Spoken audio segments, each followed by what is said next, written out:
I'll be leaving and taking half of the staff with me. Envelopes scattered down in front of me. Each envelope read, "Resignation letter." Half. That means Derek must have thrown down 30 resignation letters.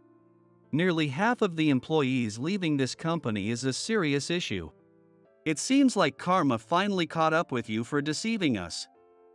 You ignored my advice. And it turns out your father was just as bad of a CEO as I thought. Maybe his passing was just the consequence he deserved. Anyway, we'll be leaving this company. The sheer cruelty of his words left me in shock. I thought I had been taking Derek's concerns seriously all this time, but it seems nothing got through to him. Now indifferent to him and the others, I turned my back with a casual reply. Go right ahead. Huh? Did he really think I'd try to stop him? Derek's surprised voice reached my ears. They'll regret leaving my company soon enough. My name is Kirk.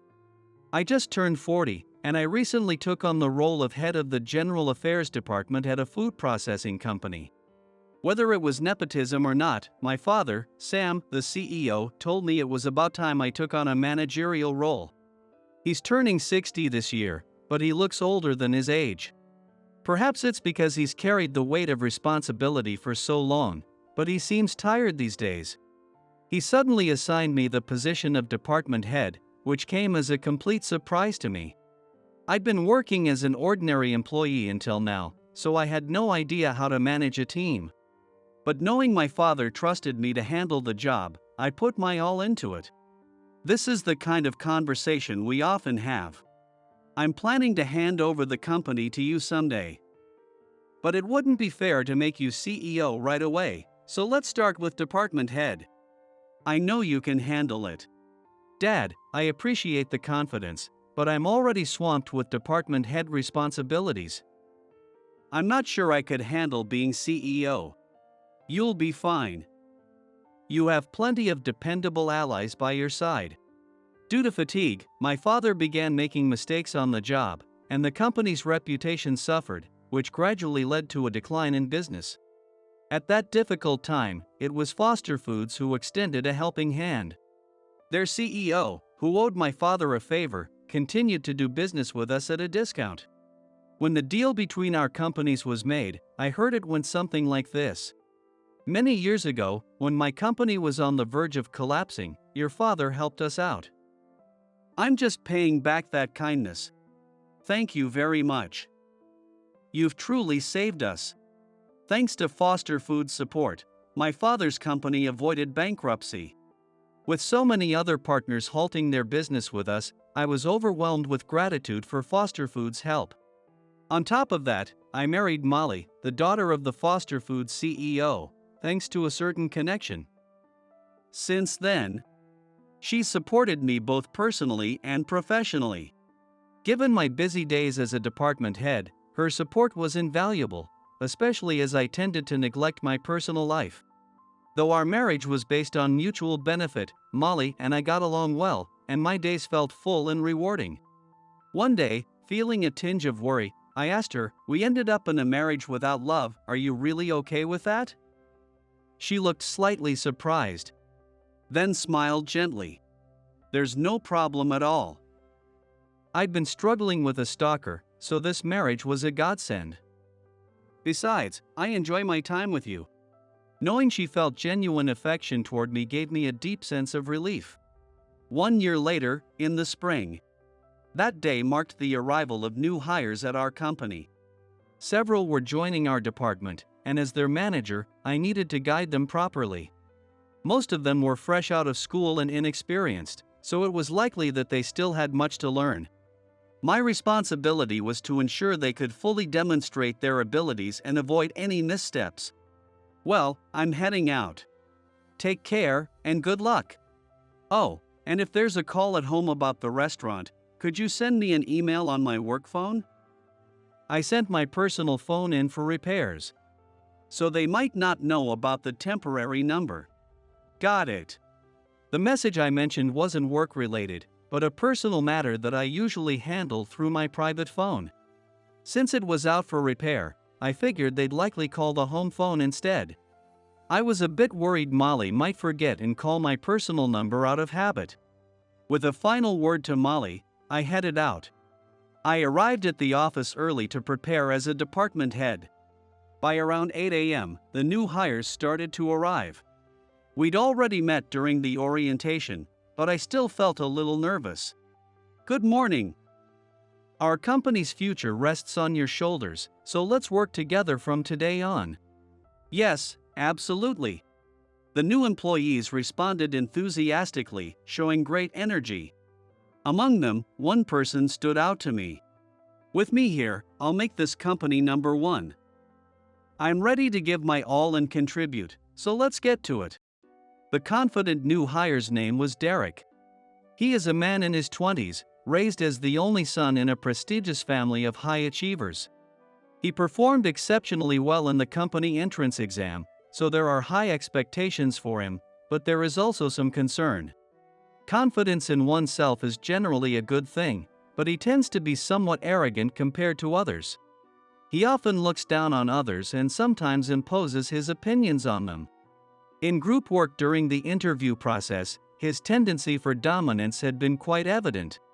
He had been hired nonetheless, based on his strong potential, according to the interview panel. But I worried he might clash with others, something that didn't take long to happen. When assigned to organize some data, Derek promptly remarked, "This is such an outdated method. I'll come up with an efficient way to do this that'll help us get through the work faster." Naturally, his comment irritated the experienced employee guiding him. I stepped in to smooth things over, but the prospect of this happening repeatedly left me with a heavy feeling. I resolved to keep a close watch on him to ensure he didn't stray down the wrong path. About 30 new employees joined the company this year. With our recent growth, our workforce had nearly doubled. 5 of the new hires were assigned to my department, and they all had somewhat strong personalities. They were bright and outspoken, but Derek tended to be overly confident and impulsive, while the other 4 had a tendency to stubbornly cling to their own ideas. Once they decided something was right, they'd stick with it, so I had to be careful when teaching them the ropes. After all, if they picked up the wrong habits, it'd be tough to correct them later. Some employees are simply more challenging to train. Though I've only been in this role for a year, I can't help but respect the other department heads who deal with this every day. This method is actually better in this case. It may seem cumbersome at first, but it's reliable. Really? To me, it feels like a waste of time. I think my way would be more efficient. I feel like Derek and I have this kind of conversation constantly. Derek, with his sharp mind, always comes up with methods that cater to highly skilled workers. But not everyone operates that way, the standard methods exist for a reason. However, no matter how much I explained, Derek seemed unwilling to listen, and his gaze grew colder with each passing day. The constant strain from this situation wore on me mentally, even if I wasn't physically exhausted. It became apparent enough that even Molly noticed my fatigue. "It seems like you've had a rough day." Molly greeted me at the door, offering a sympathetic smile as she noticed the exhaustion on my face. Before we got married, Molly had worked as the daughter of a company president. But now she took care of everything at home as a full-time homemaker. After enjoying the meal she had prepared, I shared with her the events that had taken place during the day. Molly, who had been listening quietly, suddenly remarked, "Come to think of it," as she recalled something from the past. "When I was working, there was a manager who stalked me, and he had the same last name. He had a son named Derek, if I remember correctly." Really? I was surprised to hear her mention someone with the same name as Derek, the new hire in my department. Looking uneasy, Molly rubbed her arms and continued, "He was relentless.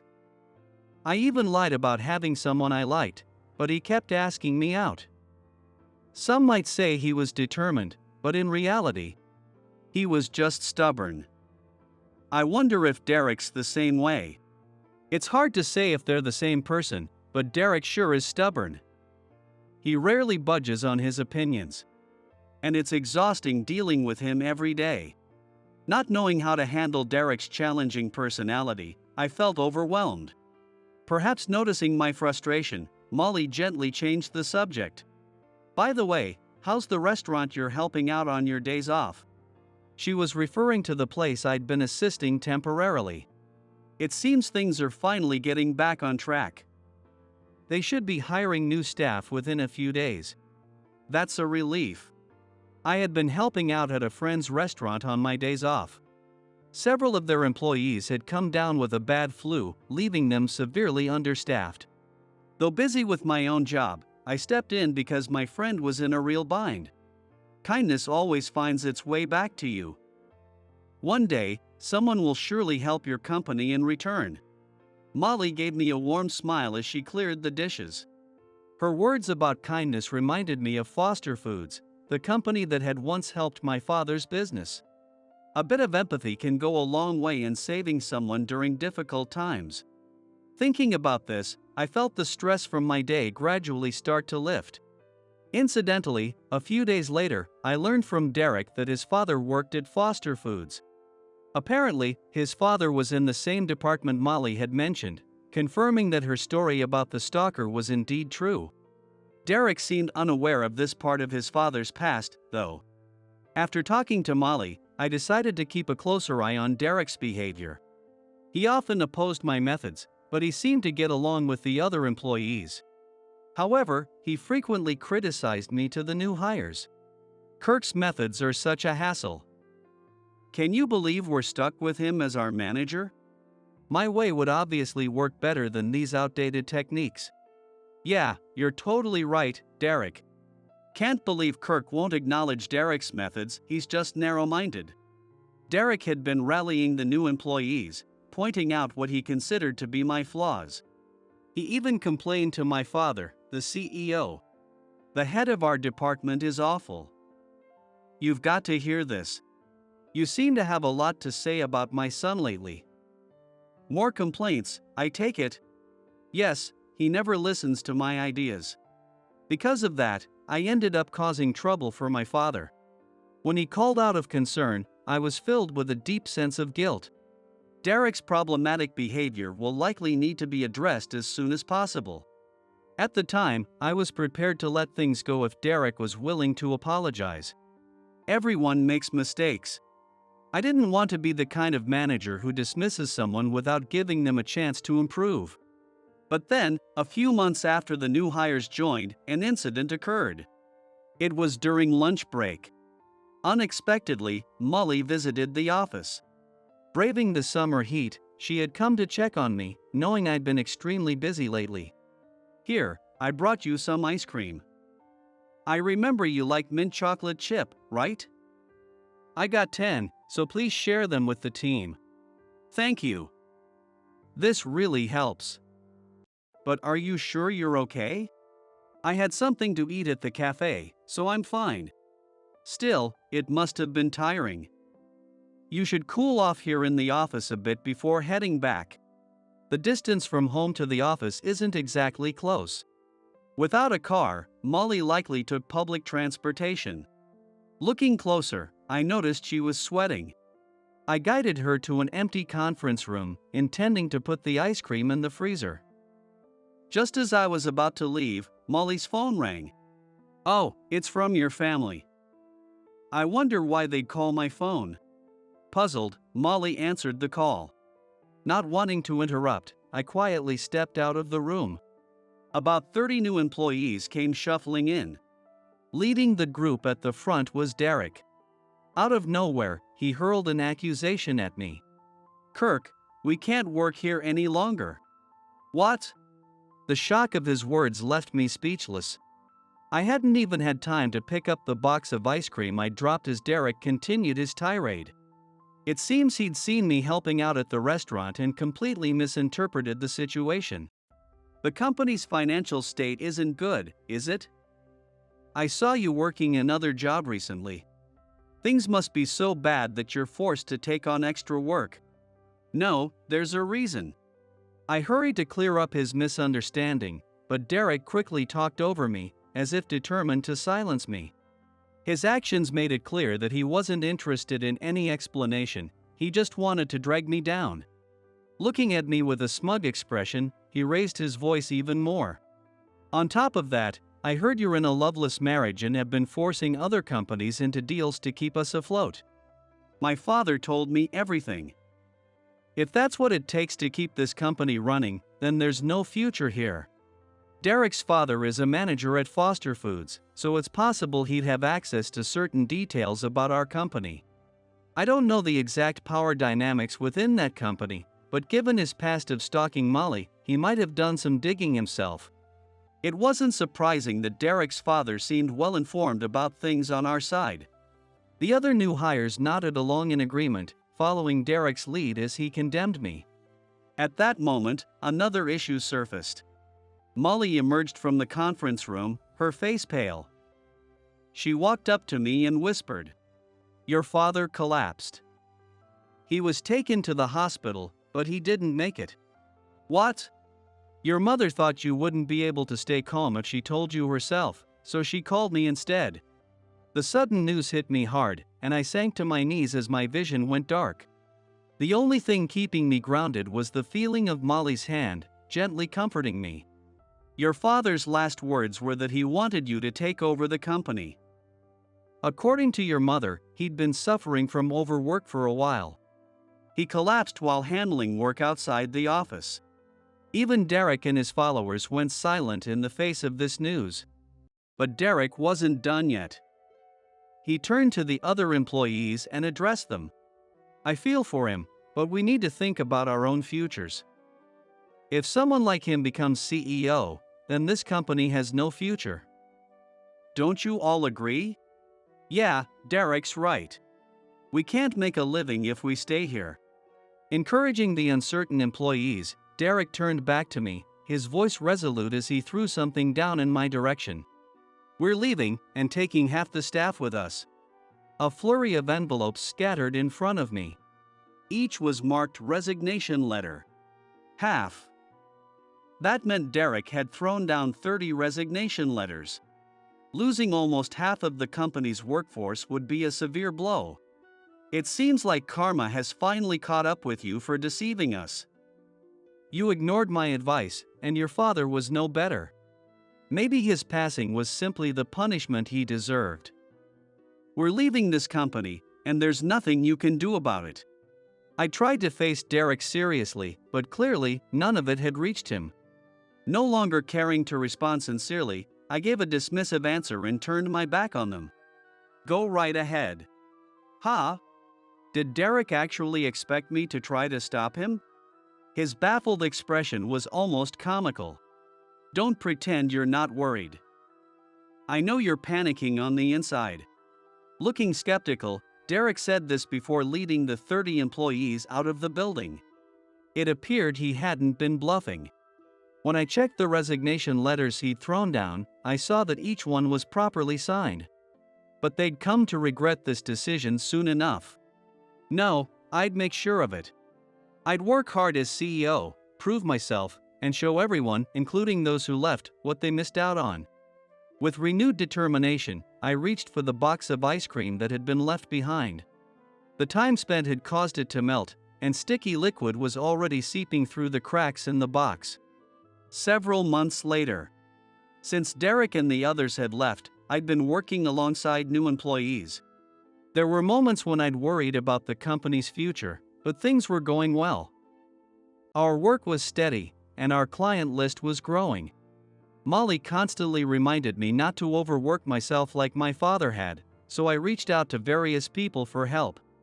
I even asked former employees to return, brought in help from a friend who owned a restaurant, and relied on every connection I had. Thanks to those efforts, the company entrusted to me by my father continued to thrive. With a major business deal underway, the company's future was looking secure. One day, the former new hires returned to the office, looking visibly uncomfortable. They bowed their heads in apology, one after another. "We're sorry.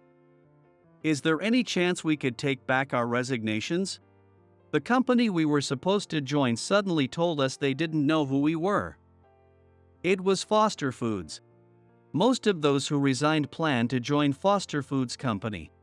This was something they casually mentioned when they were leaving this company. But since Foster Foods had a close relationship with me, they hadn't accepted those who'd chosen to abandon my company. Derek should have been aware of this, but he likely kept it to himself, prioritizing his desire to harm my reputation over being honest with the others. Those who left, thinking Foster Foods was waiting for them, had been played by Derek's manipulations. We're truly sorry. Could you possibly take us back? Please. Among those apologizing, one person stood out, looking particularly uneasy. It was Derek. But unlike the others, his expression wasn't one of apology, he was glaring at me with unmistakable resentment. Derek was clearly hostile. Your performance in our interview was poor, Derek. But I understood that as new graduates, you'd have your weaknesses, and I hired you despite them. Other companies simply weren't as forgiving. No, that can't be. Derek's face twisted in disbelief, and he muttered, "This has to be a lie," before storming toward me. Hey, you must have done something. This is all your fault, isn't it? I quietly stepped aside to avoid him and turned my attention to the others, who continued to apologize. Are you all serious about making a fresh start here? Yes, we've come back to make up for our mistakes. After seeing how other companies operate, we realized this was the best place for us. People make mistakes. I didn't hold it against them for getting the wrong idea, that was human nature. But spreading unverified information as fact, that was unacceptable. Do you understand what went wrong? Yes. We now know you were only helping out a friend's restaurant. We've looked into everything Derek told us since then. We can't believe how foolish we were at the time. If they truly intended to reflect and start over, I wasn't about to deny them a second chance. I addressed the apologetic new hires. I'll conduct another interview, so come to the office at the time I'll be providing shortly. Relief washed over their faces as they thanked me, visibly grateful. But as for Derek, I had nothing to offer him. It wasn't just that he left the company, I couldn't forgive the way he insulted my father. Finally, I turned my gaze toward him. Derek, during your time here, you often spoke disparagingly of me as your manager. And your insults toward my father cannot be overlooked. I won't tolerate anyone who disturbs the workplace atmosphere and manipulates their peers. Derek shot me a fierce glare, then turned his back. I'd never work under you again, anyway. But mark my words, I'll get my revenge. With that, he walked out. I didn't know what he might be plotting, but for the sake of my company and employees, I resolved to stay vigilant. Despite the lingering worry over Derek, I threw myself into work. We had several big projects underway, including a major business deal and a new product launch. By the time I got home, it was usually around midnight, but even at that hour, Molly would be up waiting to greet me. I can't thank her enough for reheating dinner and preparing a warm bath for me. I decided to ask her something that had been on my mind for a while. Molly, I know our marriage was initially out of convenience for both of us. But how do you feel about it now? Why do you ask all of a sudden? Molly was chuckling softly, but she must have realized that I was serious. She responded with a serious expression on her face. I do love you, you know. Even if the initial reason was more practical, like dealing with my stalker. I feel the same way. Hearing her honest answer, I felt a wave of relief. Looking at her warm smile, I felt my heart ease. I realized I'd felt this way soon after our marriage. If I'd shared my feelings back then, I wouldn't have had to carry around this uncertainty.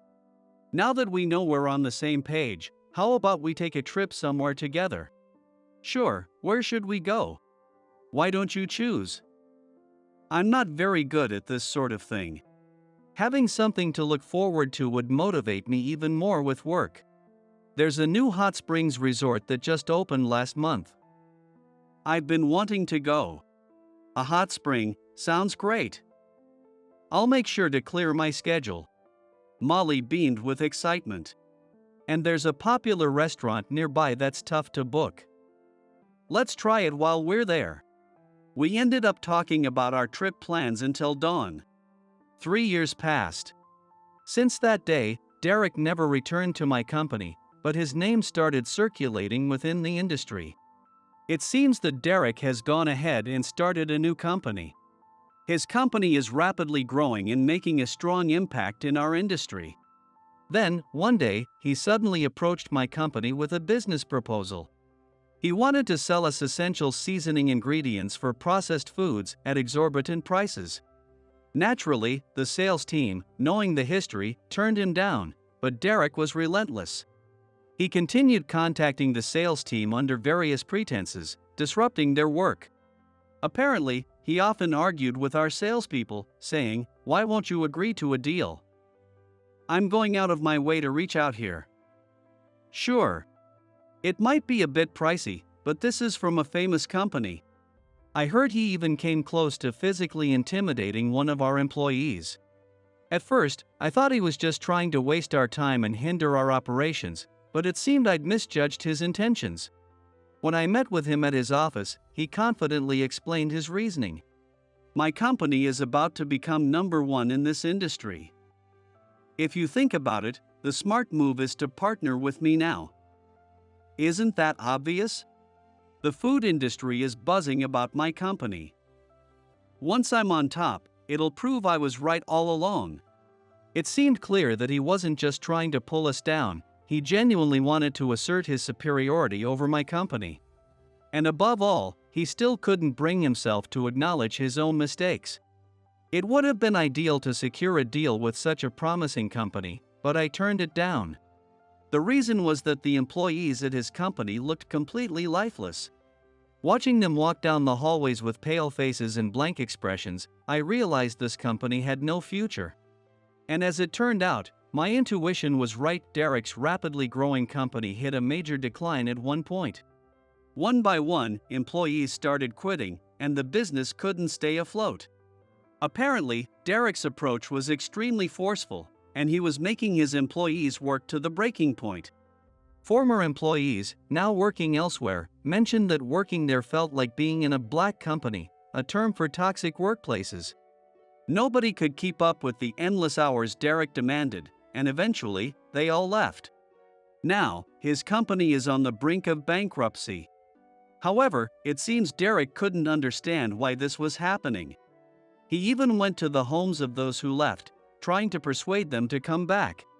Despite his efforts, not a single person returned.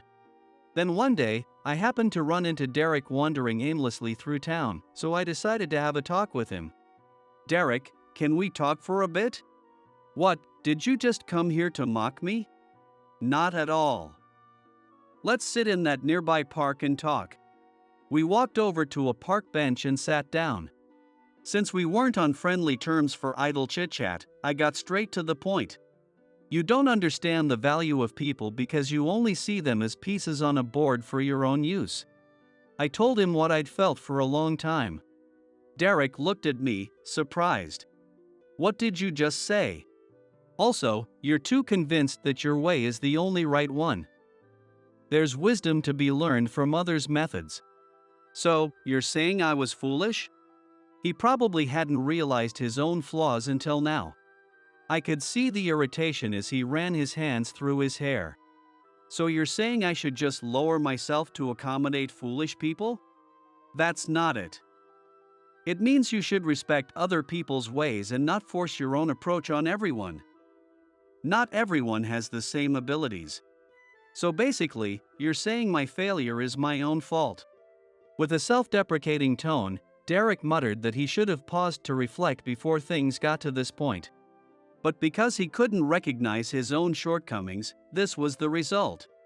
Looking downcast, Derek murmured quietly, "Why did you even bother talking to me?" "Because you're still young. You can start over. It would be a waste to let this be the end." After a brief moment of thought, Derek wiped his eyes and stood up. "I shouldn't be sitting here. I need to get back and turn things around." Seeing a hint of life back in his expression, I simply nodded. I'm glad to hear that. I hoped my words had given him a little bit of encouragement. Afterward, Derek seemed to struggle quite a bit. But he changed his attitude, hired new employees, and managed to avoid bankruptcy. He even visited my company with a box of sweets to apologize. Back then, I was wrong to deceive people into quitting for my own gain. I'm truly sorry. At first, the former employees who joined my company were angry, but most of them have now forgiven him. I think Derek will be fine now. He should be able to work while genuinely caring for his employees. I hope he builds a good company from here on. As for me, with things at my company calming down, I decided to go on a date with Molly.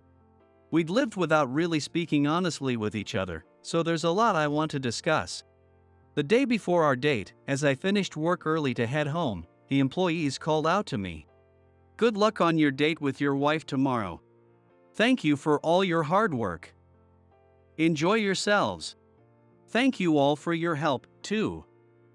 Make sure you all take breaks when you need them." It's easy to grow arrogant when you're in a position of power, but I resolved to keep myself grounded and always value my employees. With that thought in mind, I set off, feeling excited for my date with Molly.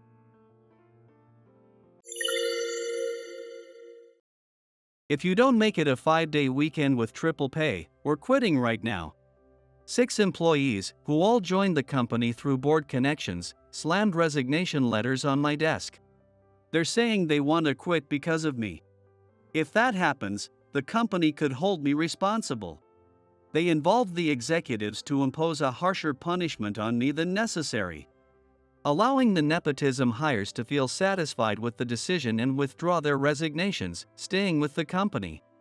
This is the true aim of these nepotism hires. It seems they've really taken a dislike to me. They must be looking forward to seeing me panic after getting 6 resignation letters all at once. But I don't flinch at stuff like this. Alright, then. I'll hold on to these. I'll double-check with our president, Mr. Morris, but I doubt he'll go for such outrageous demands. So it looks like you'll all be leaving. What? You think you can just let us quit? Is there a problem with that? This is ridiculous. I'm going straight to Mr. Morris about this. Seeing I didn't react as they'd expected, the nepotism hires start to get frustrated. But even if they take this to Mr. Morris, the answer will be the same. Right in front of them, I call Mr. Morris. Understood, I'll accept all of them. With Mr. Morris's response, the nepotism hires are visibly shaken. It's only natural, they have no idea why Mr. Morris and I are on the same page. My name is Steve. I'm 50 years old and work at an IT company. I'm the head of the sales department. Sometimes people wonder, sales at an IT company, but every company needs salespeople to pitch their products and services. Our company's main focus is digital marketing. Using AI and big data, we analyze results to create systems to sell our clients' products and services and provide strategies for implementation. So even in sales, you need IT knowledge to explain what our company can do. I didn't know much about IT originally, but I focused on learning over the past 5 years. Now, I could probably handle the basics of a junior programmer's work. Starting something new in my mid-40s was a bit daunting, but with some determination, it's manageable. The reason I suddenly needed IT knowledge was because I changed jobs. The reason for that change? The usual office politics. To be specific, I got caught up in a power struggle at my previous company. With President Sanders about to retire, his son, Vice President Kyle, and another executive, Travis, were at each other's throats. I wasn't on either side, but my boss, sales manager Mark, was on Team Travis. Travis lost to Kyle, who then became the president. With Kyle in charge, Mark was removed as sales manager, replaced by someone in Kyle's camp. Normally, that kind of move would be a serious problem. But the Kyle faction seemed skilled at navigating gray areas, so while some raised concerns, none of them got anywhere. The world behind the scenes of adulthood is a scary place. Unjust actions like these were happening across various departments. creating an undercurrent of trouble even though things seemed quiet on the surface. I could feel the backlash creeping toward me as well, just because I had worked under Mark, who was on Travis' side. I had no interest in office factions and wanted nothing to do with the drama. Watching colleagues undermine each other over something as petty as who do you like better, Kyle or Travis, only strengthened my decision to leave. I need to find a new job soon. Changing jobs at 45 was daunting, to say the least. I didn't regret my decision, but I was feeling the weight of it as I scrolled through job listings. Then, one posting caught my eye. A sales position at an IT company, let's see. It looks like it's a newly established company, and they're looking to strengthen their sales team. I've got plenty of sales experience, and they need someone urgently.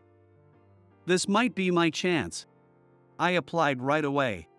So, everyone, Steve will be joining us from today. My name is Steve. I worked in sales at my previous company, though I'm new to the IT field. I'll do my best, and I appreciate your patience. That's how I came to my current company. When I introduced myself, Mr. Morris welcomed me to the team, and everyone applauded. At the time, the company was still very young, having been established just 3 years prior. We're a full subsidiary of a larger company. Originally, our line of business was part of the parent company's operations. They spun it off into a subsidiary. It's called a carve-out. When our company was formed, many employees from the parent company's digital marketing division came over, but most were tech specialists, leaving us with few people skilled in sales. That's why they posted a sales job opening, and that's how I ended up here.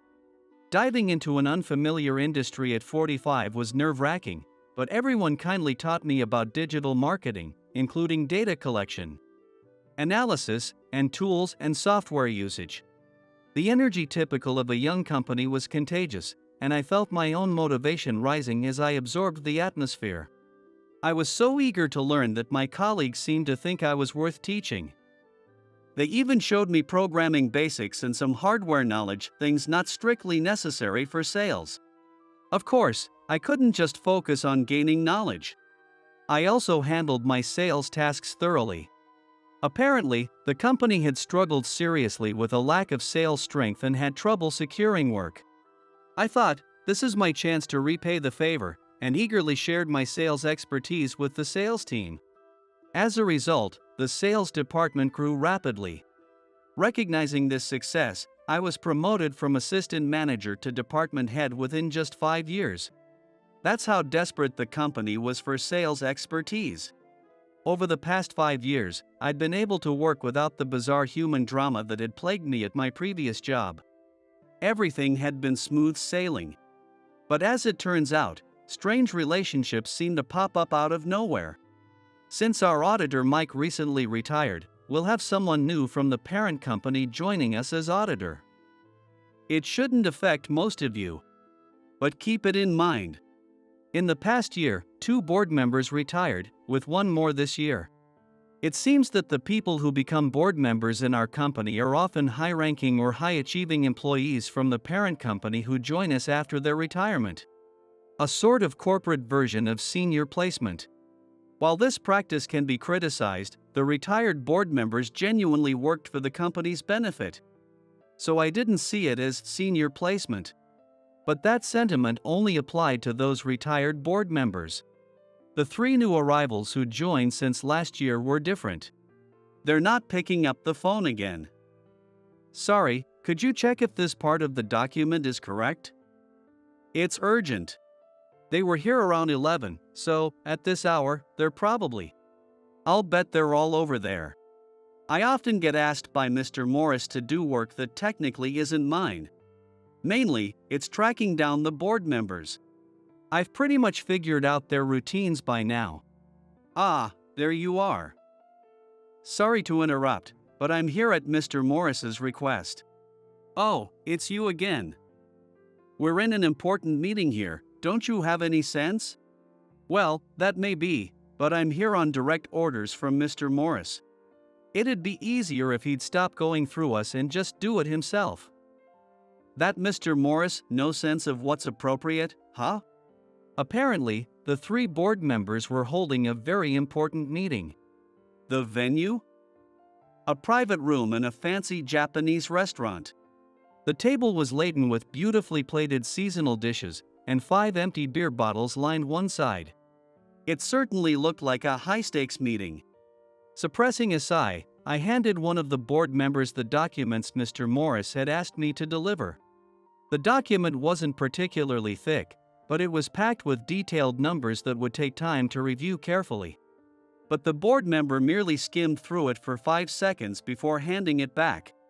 It's fine. Just go ahead and send it to the tax office. Understood. I'll let Mr. Morris know. Now that you're done, get out of here. You're interrupting our meeting. Of course. Sorry to intrude. I bowed to the board members and left the private room. I didn't leave right away, though, standing quietly just outside the sliding door. From inside, I occasionally overhear conversations about work, like I just closed a huge deal, but more often it's things like, I recently lost money in stocks, or I spent $30,000 on a family vacation, which, to me, only sound like smug, boastful tales. Accompanied by laughter. I wasn't in a position to criticize the board members, and even if I did, it wouldn't change anything. Eventually, I quietly stepped away from the room. The new board members have been doing whatever they want since they arrived. For starters, they rarely come to the office. Since they're on a delegation contract, not as employees. They aren't obligated to keep regular hours like the rest of us. So, simply not coming to the office isn't an issue in itself. The previous board members would also come and go. But they were diligent about their work. These new board members, however, are different. When they're not around, they're reportedly golfing, traveling, or spending entire days drinking at home. When they occasionally come to the office, it's usually just before noon, and soon after, the three executives head out together. Their destination is often an upscale restaurant, where they enjoy food and drinks under the guise of a meeting. For these board members, the office is just a convenient meeting point. If they at least handled their work properly, I'd have no complaints, but as expected, their work is sloppy. Most of their responsibilities are just dumped on Mr. Morris.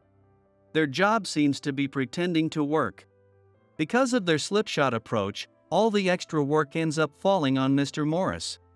So, why doesn't Mr. Morris say anything to them? It's yet another adult issue, like factional rivalries. I appreciate you always handling the board members for me. I'm just swamped, and if I didn't send someone with a bit of authority, they'd likely get offended. That's fine, but is everything really okay? Yes, it's fine. Not like I could say anything even if I wanted to. One of the downsides of being a hired president. Mr. Morris smiled, taking the documents from me. He's a hired president. While he's responsible for managing the company, he doesn't wield the authority you'd typically associate with the title. In some ways, his position isn't much different from a regular employee. The executives working under Mr. Morris held high positions at the parent company. As a result, within the company, the group of executives from the parent company has more influence than Mr. Morris himself. Unable to assert his opinions or rein in their reckless behavior, Mr. Morris must be feeling quite frustrated. Up to now, the main issue had been between the board members and Mr. Morris, but their unchecked behavior is starting to affect us as well. I'm new to both sales and IT, but I'll do my best. This year, 6 months after a new board member joined, a new mid-career hire joined the team. His name was Spencer. He was hired to fill the position left by the previous assistant manager in the sales department, who had recently left. It was good to have additional personnel, but the selection and hiring process were riddled with issues. Well then, let's start by familiarizing you with the company, I said, leading Spencer around the various departments, explaining things as we went. But he seemed to have no interest in work-related topics and kept derailing the conversation.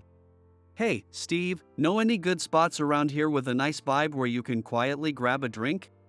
I want to scout out a place I could use for a date after work. Uh, I'm in the middle of explaining the development department right now. Who cares about that?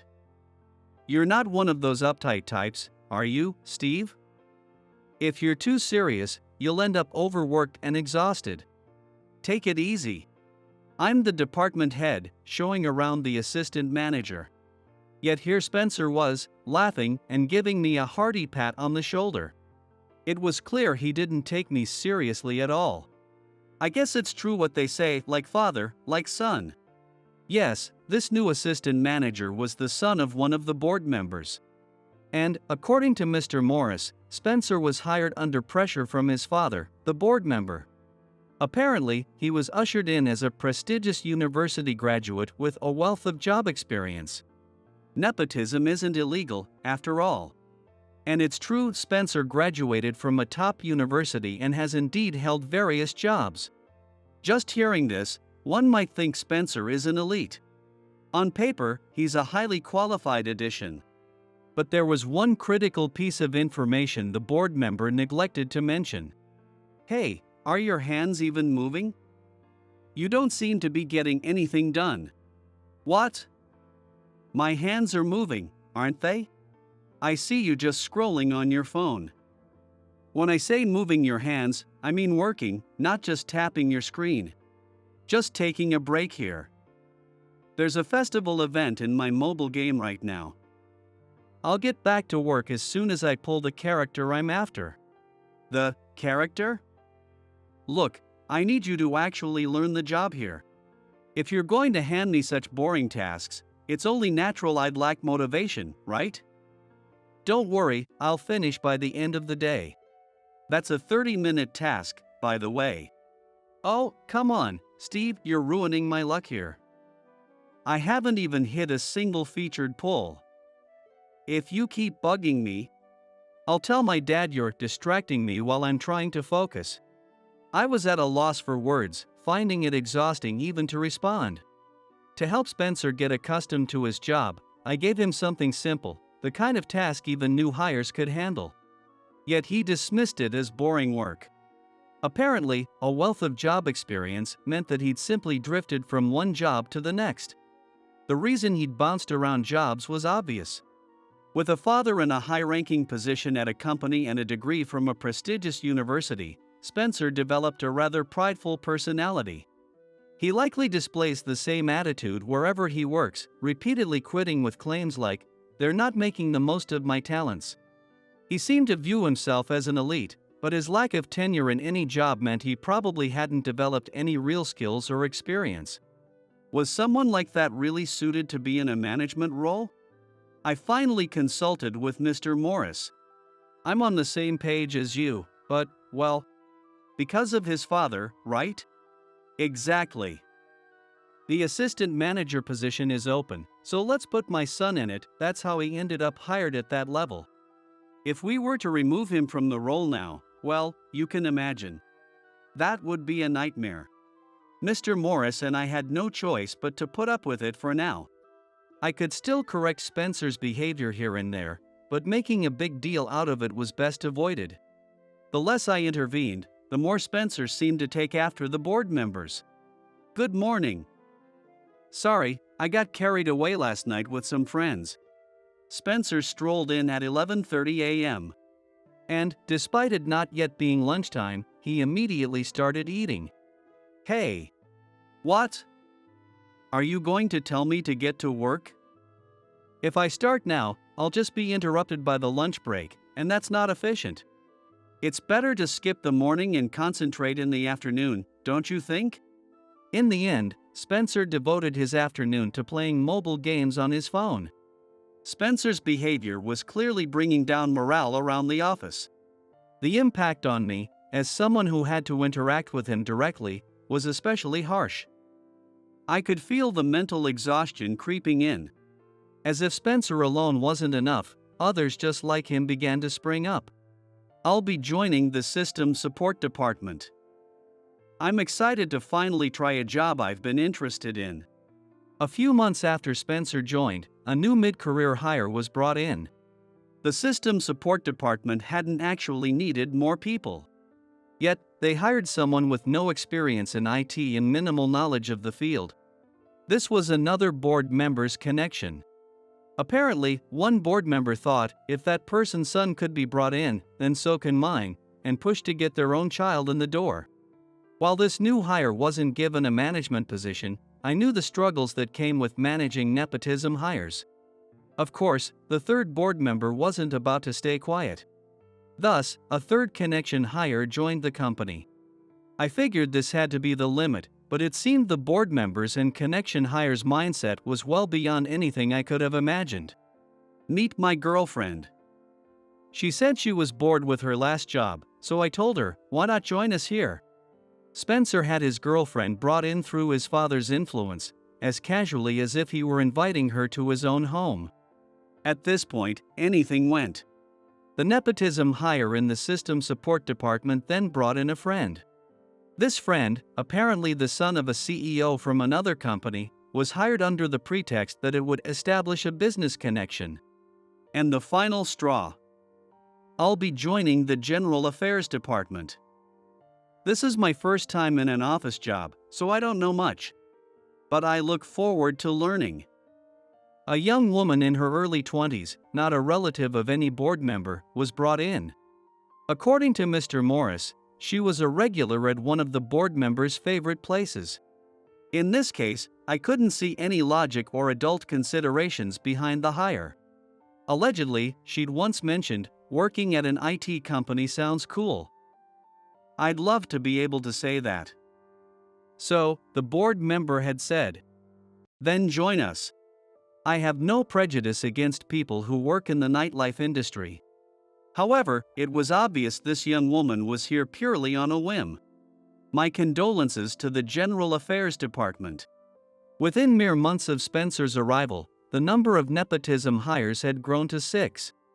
Not a single one of them took their work seriously, every one of them was a Spencer type. And since they were all the same type, with the shared trait of having joined through connections, they quickly bonded into a single group. The kind of people who, once grouped, become emboldened, the nepotism hires' behavior only became worse. All right, good work, everyone. One day, just past closing time, I heard loud voices coming from a meeting room that wasn't supposed to be in use. I had a pretty good idea of what was going on, but I had to check to be sure. With a heavy feeling in my chest, I stood up from my chair and headed toward the meeting room. Oh, Steve. Great to see you. What are you guys doing? Just having a little party. Everyone wanted different things to eat, so we all picked up what we wanted and decided to have some drinks here. The large table in the meeting room was covered with pizza, fried chicken, something that looked like Korean food, all giving off a delicious aroma. They also had a wide variety of alcoholic drinks. It was quite the party. The only issue was that it was taking place in a company meeting room. Hey, Steve, want to join us for a bit? No, thanks. I still have work to do. Ah, you're as serious as ever. There are still people working around here. Try to keep it down. Yeah, we got it. Already drained from dealing with these nepotism hires, I left the meeting room in a sort of mental autopilot. For now, I figured that was all I could do. In the end, the boisterous laughter of the nepotism hires repeatedly echoed through the walls of the meeting room. And things on the worksite continued to go downhill. Spencer, do you have the materials I asked for? Not yet. Don't say that like it's no big deal. I told you before, this kind of simple work just doesn't motivate me. I mean, I'm an assistant manager. When am I going to get a real task? I thought I was assigning Spencer work that matched his actual abilities rather than his title, but he clearly didn't appreciate it. Knowing he likely wouldn't get the work done, I'd quietly assign the same task to another team member as backup. As things stood, Spencer was contributing nothing. But as a manager, part of my job is to utilize our team effectively. So, I decided to give Spencer a slightly more challenging task, just to see how he'd handle it.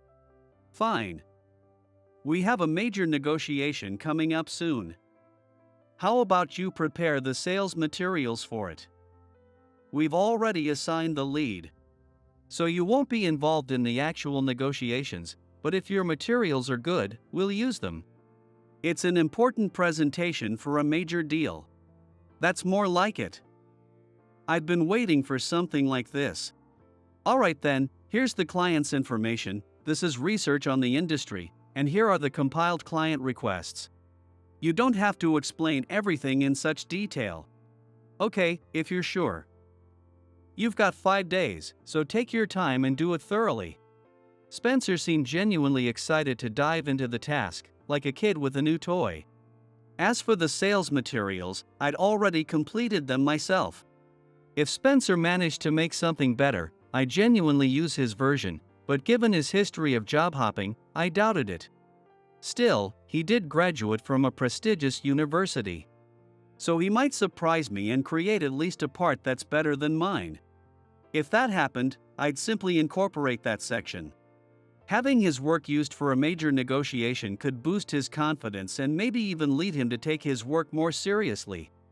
And if he couldn't complete it, he might at least realize his own limitations and reflect. Whatever the outcome, it should benefit Spencer in some way. At least, that's what I'd hoped. But I'd underestimated Spencer's unique way of thinking. What does this term even mean? Wait, does this mean that messes up this entire section? Oh, come on. At first, Spencer had eagerly started working on the project, but by the next day, he was muttering complaints, scratching his head in frustration. His skill level was barely above that of a fresh graduate. It looked like this task would indeed lead him to reflect on his capabilities. Hey, are you doing all right? I'm fine. No need to rush me. I tried to offer some help, but Spencer seemed trapped by his own bravado, unable to admit he might need assistance. Even if he couldn't finish, I'd already done the work myself, so there was no real risk. I decided to just let things play out. 4 days after assigning Spencer the task, I noticed he wasn't at his desk right after closing time. Where could he have gone? Just then, I heard loud voices coming from the meeting room. It seemed the nepotism hires were holding yet another drinking party. Did Spencer really have time for this? It was time to step in. I stood up and made my way to the meeting room. As I reached for the door handle, I heard Spencer's voice through the door, making me pause. When I asked for a real task, he handed me one with the difficulty cranked to max. No way that's a 5-day task. And he has the nerve to ask me if I'm alright, trying to provoke me. Can't he assign work at a more reasonable level? With a more realistic schedule? When you push people too hard, they just end up making mistakes. This is definitely some kind of harassment. Guess it's the tall poppy thing, right? Spencer, you're an elite, after all, graduating from a top university. Is harassment still a thing these days? That guy's so narrow-minded, probably has the emotional depth of a bottle cap. Exactly. People like that need to face consequences. Are you going to ask your dad to deal with him? I'd love to, but my dad's hardly ever here, right? I've been waiting the past 4 days, but he hasn't shown up. So I haven't been able to bring it up. Can't you call him? He's not picking up. Probably off on another overseas trip with mom or something. Looks like Steve's punishment will have to wait, then. Well, I've been thinking. Hearing Spencer's scheme, I felt a fresh wave of exhaustion wash over me. I had endured his self-indulgent behavior, even tried my best to get him to take his work seriously. But now, he'd interpreted every simple task I assigned and every slightly challenging project as deliberate harassment. I was left with a strange mix of disappointment and anger. And on top of that, he was planning to go through the board to try and punish me for imagined slights. The other nepotism hires seemed to be on the same page as him. Their mindset wasn't just out of left field, it was practically orbiting the moon. With the backing of the board, these hires treated the company like their personal playground, stirring up chaos. I'd hoped there was still a path forward for them, but it was clear now that no such path was needed. Soon enough, their backing would be removed, and they'd get a taste of the real world. Back at my desk, I picked up the phone. The next day, while I was working, the 6 nepotism hires lined up in front of my desk. They all have smirks on their faces, each holding a resignation letter in their hand. I already knew what they were going to say, having overheard their plans in the meeting room yesterday. If you don't make it a 5-day weekend with triple pay, we're quitting right now. At Spencer's Q, they slammed their resignation letters onto my desk. The nepotism hires from other departments were here too, likely to create the appearance that 6 employees want to quit because of me. If they could pull that off, I'd be held responsible. Then, with the board's intervention, they'd impose a harsher punishment on me, which would allow the nepotism hires to graciously withdraw their resignations and stay.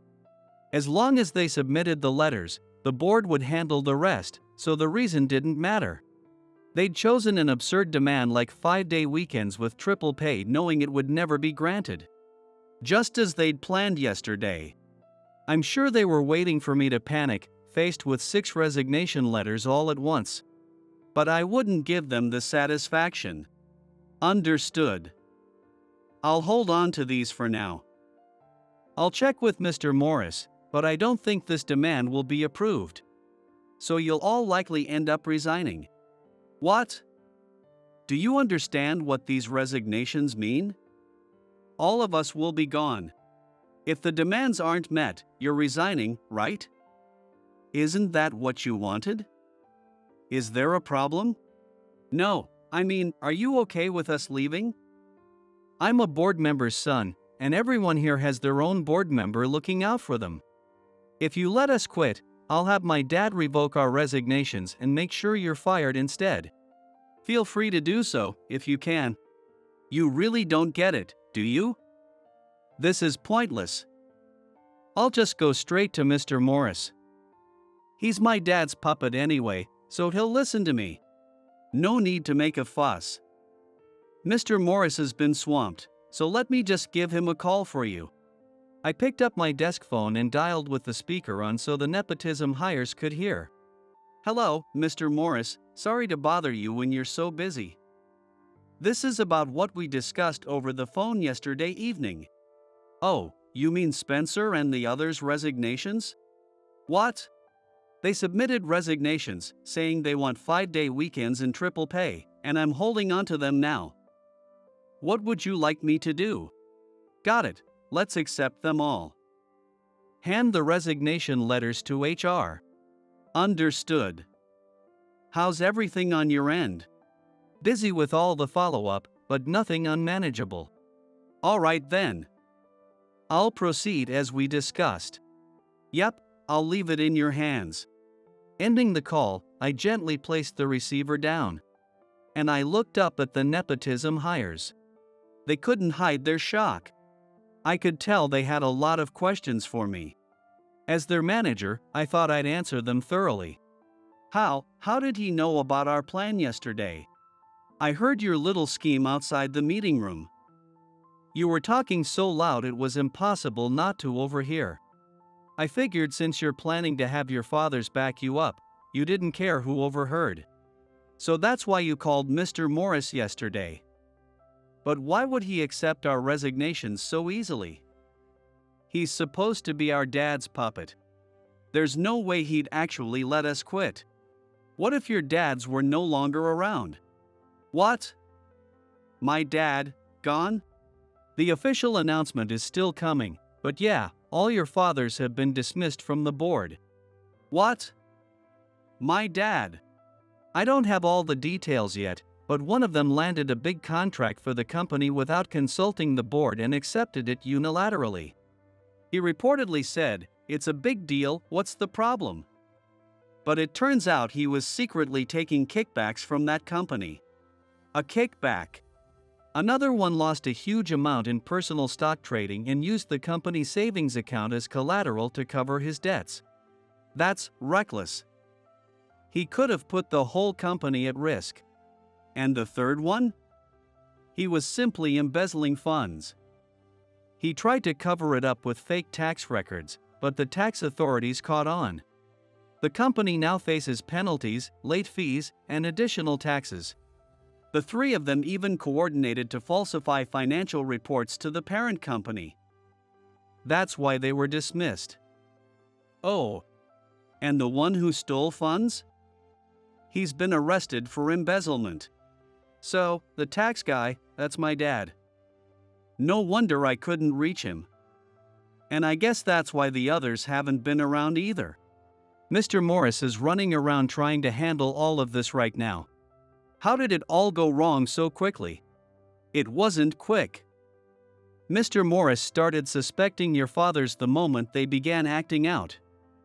But as a hired president, if he'd acted openly, they could have found a reason to fire him. So he quietly started gathering information that could lead to their dismissal. That's also why he didn't discipline you all too harshly to avoid making waves with the board members. It took a lot of steady effort. He couldn't act openly, so he pulled together a few trusted people. I was one of them. I'd observe your father's lunch meetings, golfing trips, and so on, and I picked up on things like the big contracts, stock losses, and shady tax adjustments. But Mr. Morris couldn't have investigated everything on his own. Wouldn't he have needed a lawyer or private investigator? Surely. Our dads would have noticed that. True. Hiring an investigator would have raised suspicion. Mr. Morris could have discreetly consulted our legal advisor, Henry. But knowing the board members were doing shady things, they'd have been watching Henry. So he didn't go that route. Then who dug up the dirt? You don't get someone dismissed from the board without solid evidence. Surely Mr. Morris hired a pro? He turned to our external management advisor, Harry. Management advisors are often experienced former executives who know how to handle corporate crises. Your dads were too focused on Henry to notice Mr. Morris consulting with Harry, who quietly gathered evidence and handled things behind the scenes. By the time your fathers realized what was happening, it was already over. No way. The nepotism hires listened, slowly realizing that their powerful shield had been dismantled. All six of them stood there, looking pale and shaken. About those resignation letters. Could we take them back? If we hand these in, and the board members are gone, that means we'll actually be resigning, right? We will, work hard, we promise. Oh, no need to push yourselves. Weren't you asking for 5-day weekends and triple pay? We can't meet those conditions here. So I suggest you find a company that can. I'm really sorry we couldn't make your dreams come true. What? You're not giving the resignation letters back?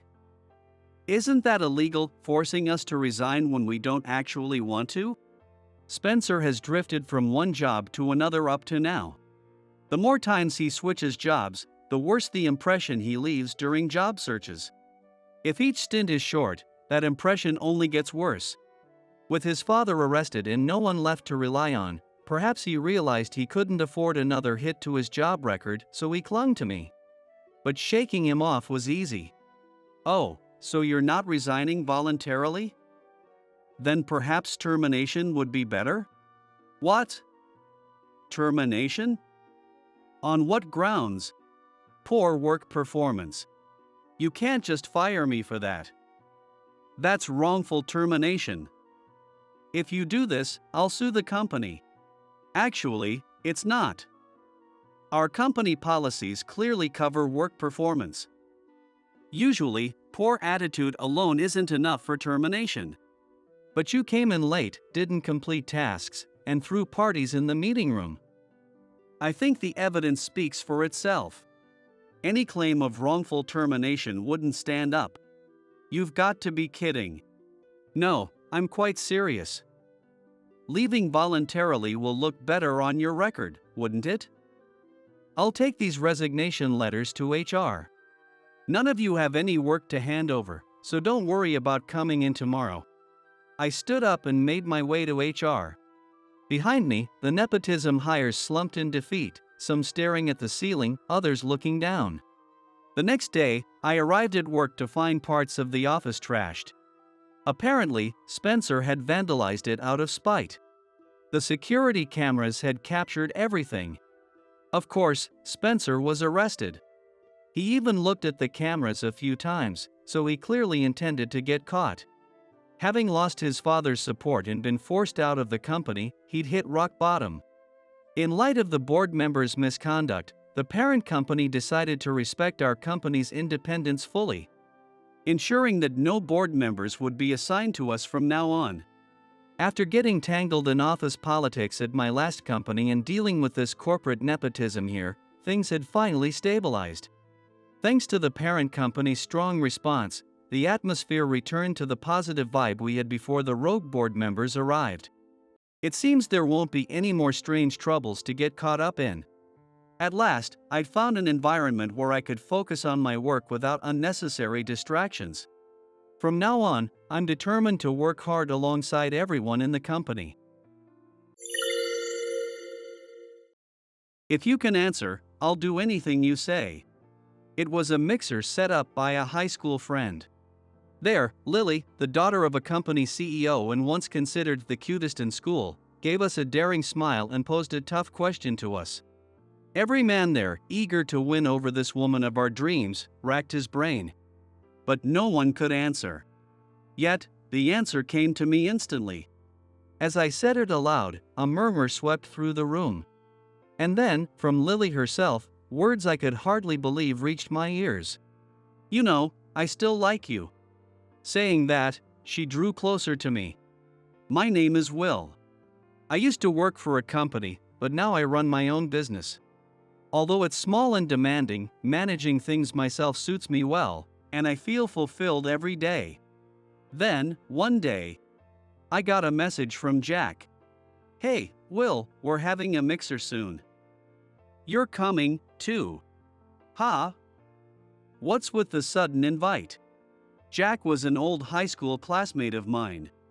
He's the son of a company CEO and was always looking down on me, probably because I was raised by a single mom and only finished high school. No doubt, he invited me this time to make himself look better. I was about to refuse when Jack's next words made me catch my breath. "Lily's coming, too. You remember her, right? We all went to high school together. Lily. How could I forget? I used to date her. It was back in our junior year. She became class president through a drawing, and I got the role of vice president. Nobody else wanted to do it. Don't get any ideas just because you're paired up with Lily, Will," Jack said, clearly jealous. And he had good reason. Lily was famous for being the CEO's girl in school, smart, athletic, and the daughter of a CEO. Everyone thought she was perfect. "Nice to work with you as vice president, Will," Lily said, flashing me a warm smile, which, to my embarrassment, I awkwardly stumbled to reply to. Even though I probably didn't make the best first impression, Lily continued to be friendly with me afterward. As someone who struggled with social interactions, I was genuinely grateful for that.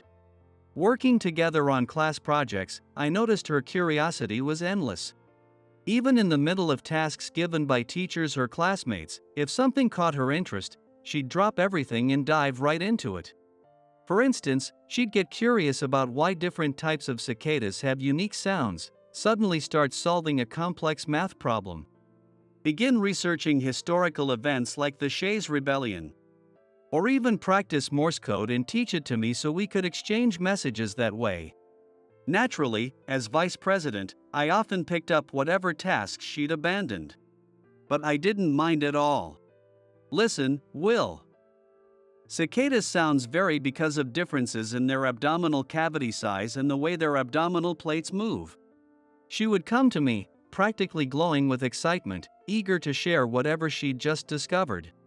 Her eyes sparkled as if she'd made some groundbreaking discovery, and seeing her like that was so endearing that it was no wonder I fell for her. As long as she was happy, I didn't mind picking up the slack.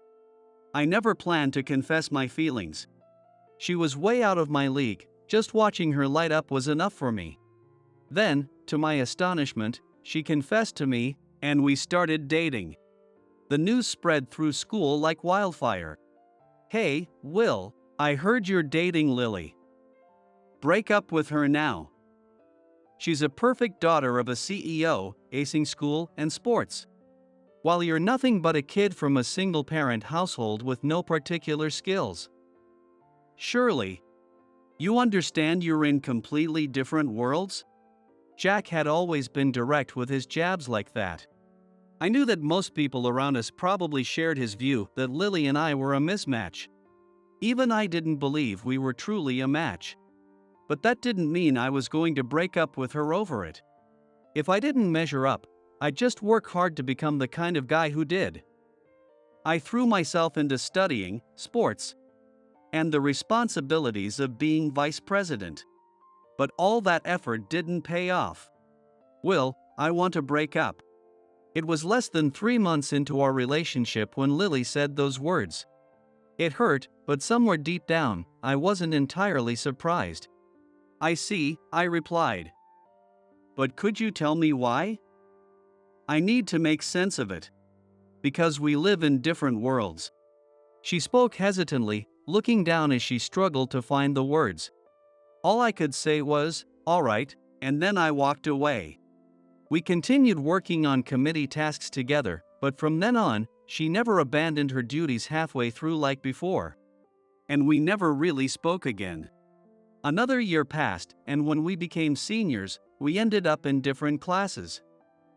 Eventually, we stopped even catching each other's eye. That was the end of things with Lily. But even after being dumped, I couldn't let her go. I tried to accept her reason that we lived in different worlds, but it never fully settled. Even now, a decade later, she still lingers in my mind. When Jack mentioned she'd be at the mixer, I thought maybe this was a chance.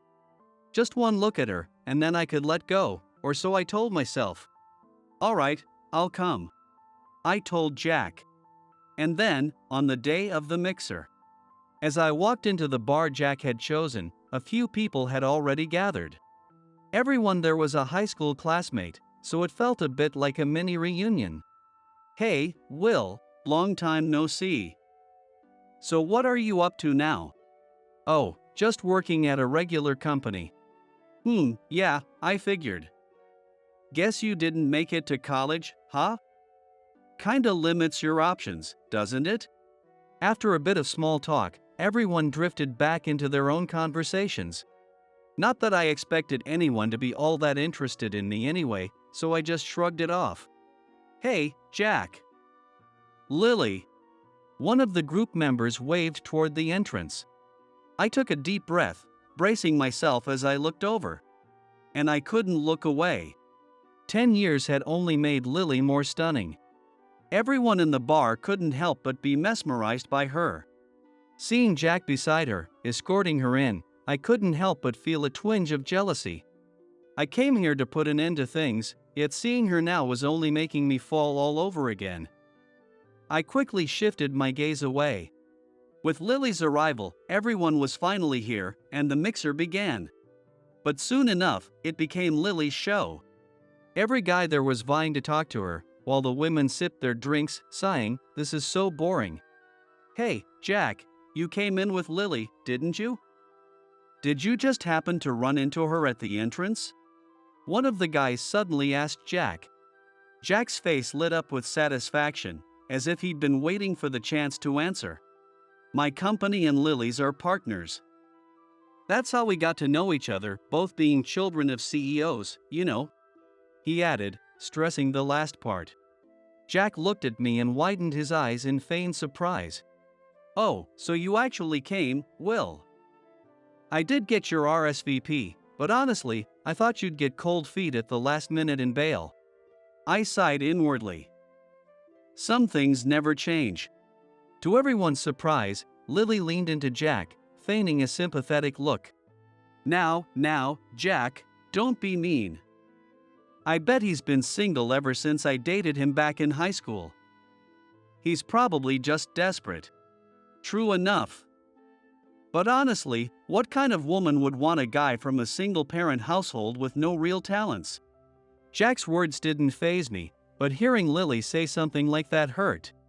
Sure, her beauty had only grown over the years, but it seemed her personality hadn't fared as well. Feeling a pang of disappointment, I tried to see this as a chance to finally let her go for good. Hey, I've got an idea. Let's play a game. Lily suggested. We'll draw lots, and the person who pulls the winning ticket gets to ask a question. If anyone can answer, the questioner has to do whatever they say. But if no one can answer, the questioner gets to give everyone an order. Everyone agreed with Lily's suggestion, saying, "Sounds fun." Caught up in the atmosphere, I ended up joining in as well. A few safe questions were asked, with those who answered giving mild orders like reveal who you had a crush on in high school or sing a popular song.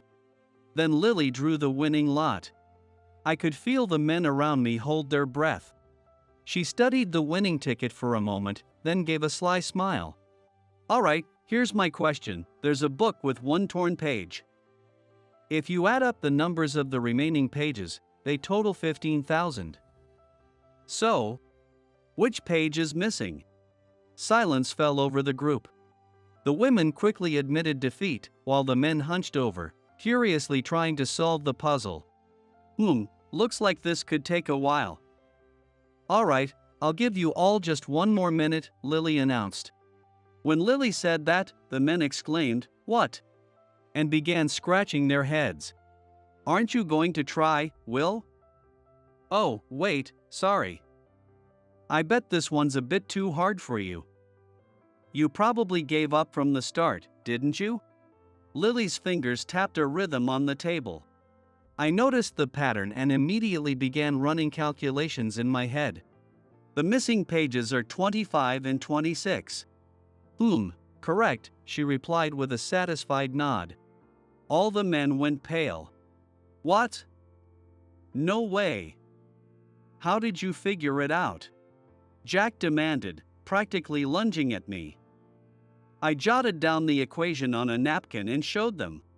Everyone there nodded in understanding, murmuring, "I see." The women, suddenly intrigued, gathered around me. Will, that's amazing.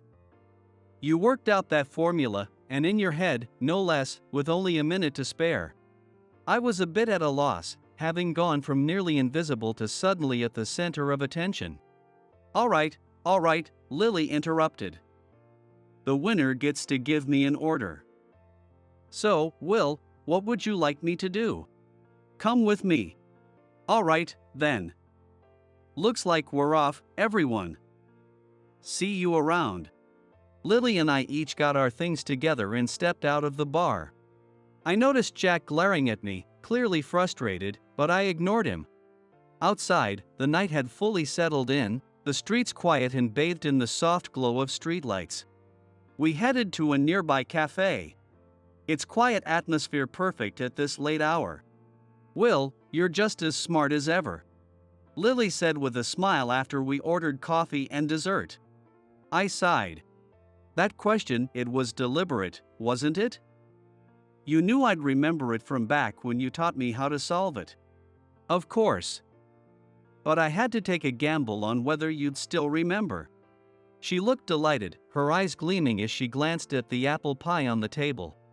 I'd thought her personality had changed for the worse, but I'd been wrong. She hadn't changed at all. I felt a quiet relief as I took a sip of coffee.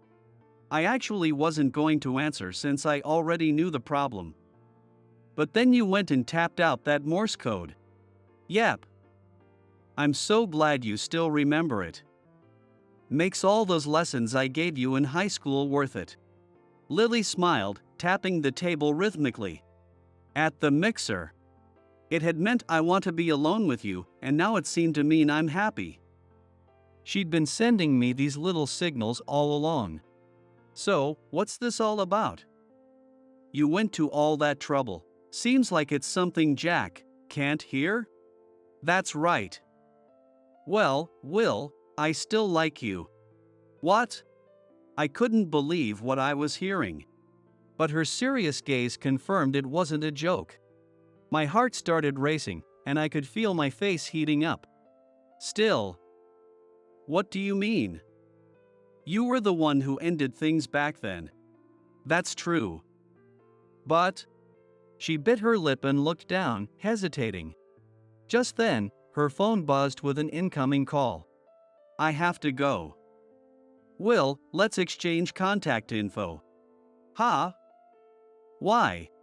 Because I told you I still like you. She repeated the words, making my face flush even more. I couldn't help but chuckle as we swapped contacts.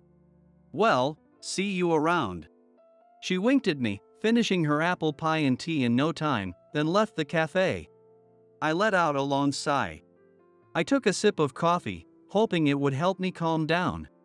But every time I looked at Lily's name, now added in my messaging app, I couldn't relax at all. A few days later, a message popped up from Lily. Do you want to go to the new theme park in the next town? She sent a picture of 2 tickets, and I knew right away there was no room for a no. It was just like when we dated before. Back then, she'd pick a date location like, or going to the museum. Buy the tickets, and leave me no choice but to go along. Feeling a rush of nostalgia, I couldn't help but smile. Sunday arrived with clear skies. The perfect weather for a theme park. We'd agreed to meet at 10 a.m., but Lily hadn't shown up, even as the hour passed. I was just starting to worry that something had happened when I saw her rushing toward me. Sorry for the wait, Will. You okay? Did the train get delayed? No, it's not that. I couldn't finish some work yesterday, so I had to stop by the office. Wait, you work on Saturdays too? Being the CEO's daughter means there's a lot to handle. Anyway, let's hurry in. I've been looking forward to this. With her tugging eagerly at my hand, I didn't get the chance to ask more about work.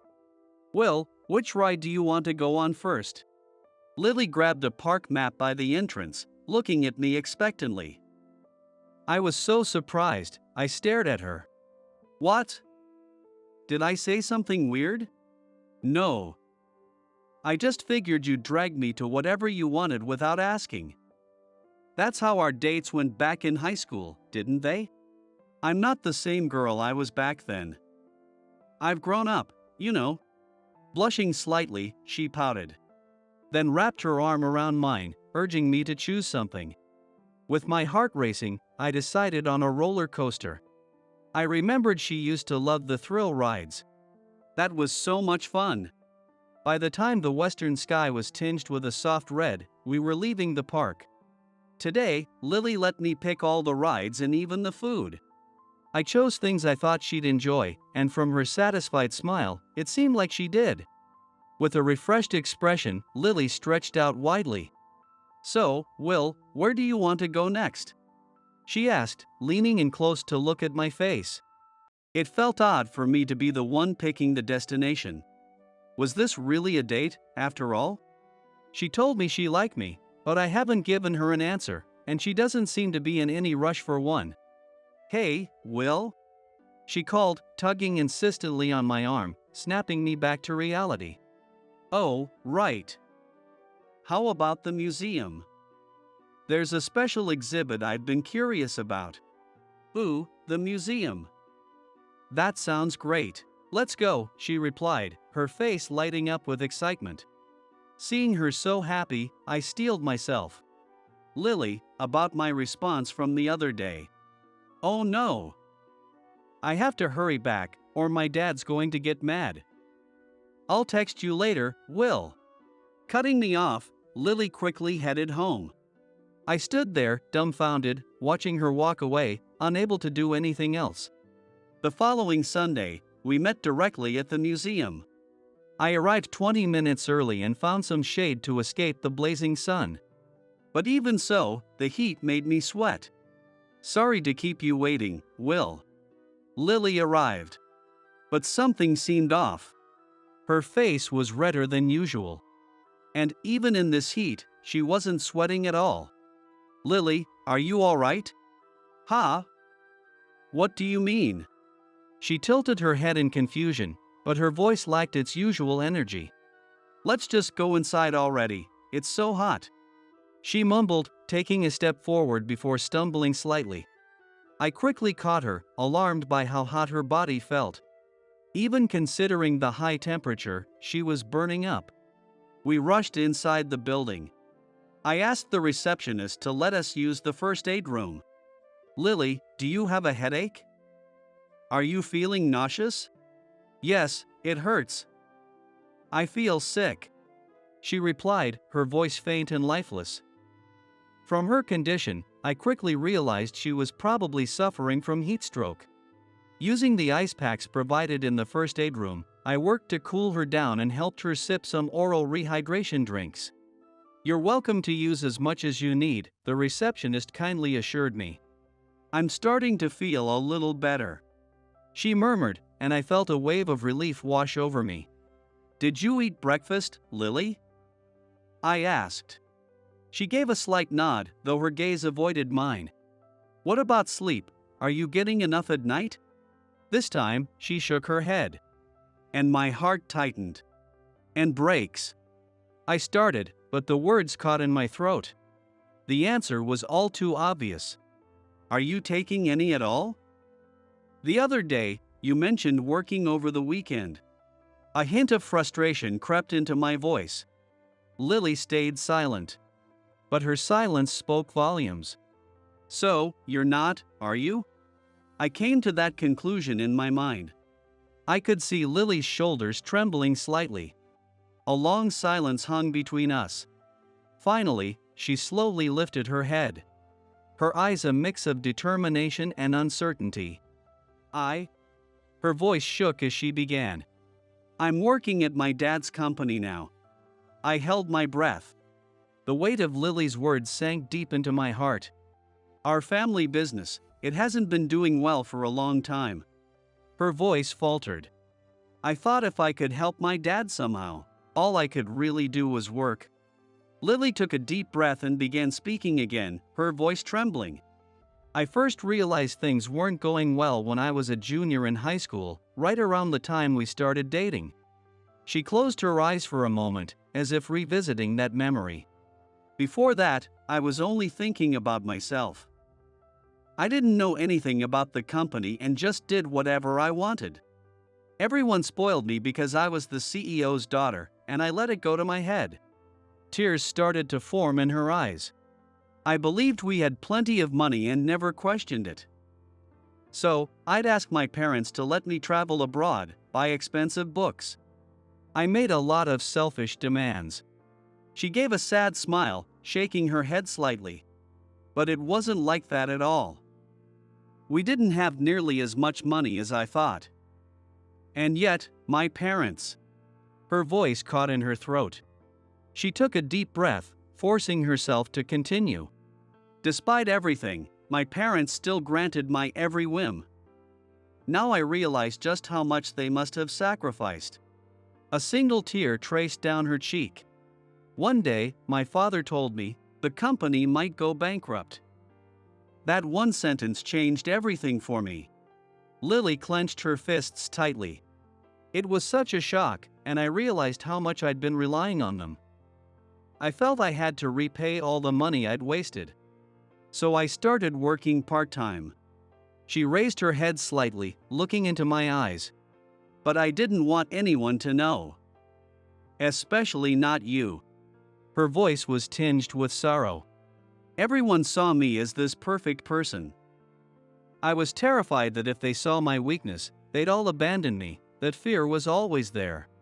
She let out a long, heavy sigh. So I kept it all a secret. But as I kept working, I lost more and more time with you. Another tear fell from her eyes. I was struggling every day, and before I knew it, we'd grown distant. But even then, I always. Her voice trembled. I'm sorry, Will.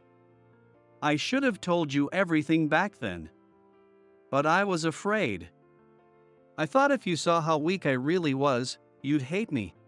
Lily covered her face with both hands. A sharp pain pierced my heart. You should have told me. I was your boyfriend. At the very least, I could have been there to listen. That's exactly why I didn't tell you. Because I knew you'd say that. You're too kind, Will. Lily gripped the hem of her skirt tightly. Do you remember that time before we started dating, back in our first year? You helped me once. I tilted my head, trying to remember. Lily smiled. There was a time when I was being bullied by a senior. She didn't like me because the guy she liked had a crush on me. She'd hidden my shoes, and I couldn't go home until I found them. You helped me look for them. I remembered. I recalled helping a girl look for her missing shoes. I found out later that you had practiced that day, didn't you? It was an important day, deciding who would play in the upcoming tournament. But instead, you looked for my shoes and ended up late, missing your chance. Even if I hadn't been late, I might not have made it, so it's not something you need to worry about, Lily.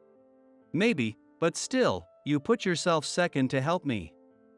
That's why I fell in love with you. When we were in the same class and got paired up on the committee in our second year, it felt like fate. So I confessed to you.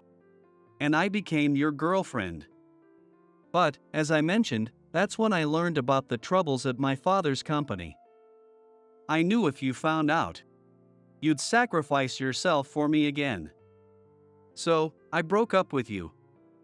I thought that if I said we lived in different worlds, you'd give up on me. As Lily finished speaking, the first date room fell silent. Is the company still struggling now? Yes, but Jack's father said he'd help fund the company. If I marry Jack, that is. I was speechless. Lily gave a bitter smile.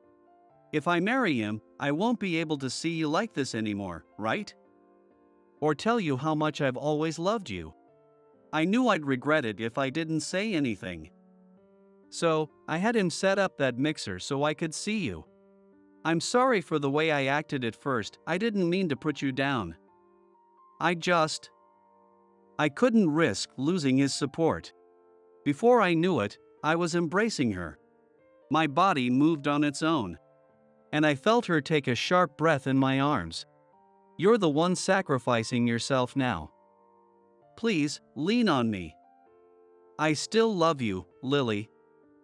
I've carried this feeling since high school. But I've only ever thought about myself. That's who I am. I'm not the perfect person everyone thinks I am. I know that.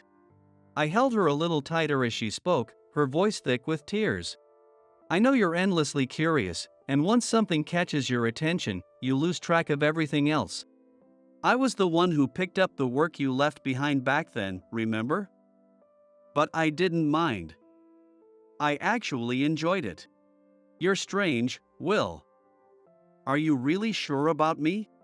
It's you I want, Lily. Lily looked up at me, tears streaming down her face. When I wiped them away, she smiled softly and pressed her lips to mine.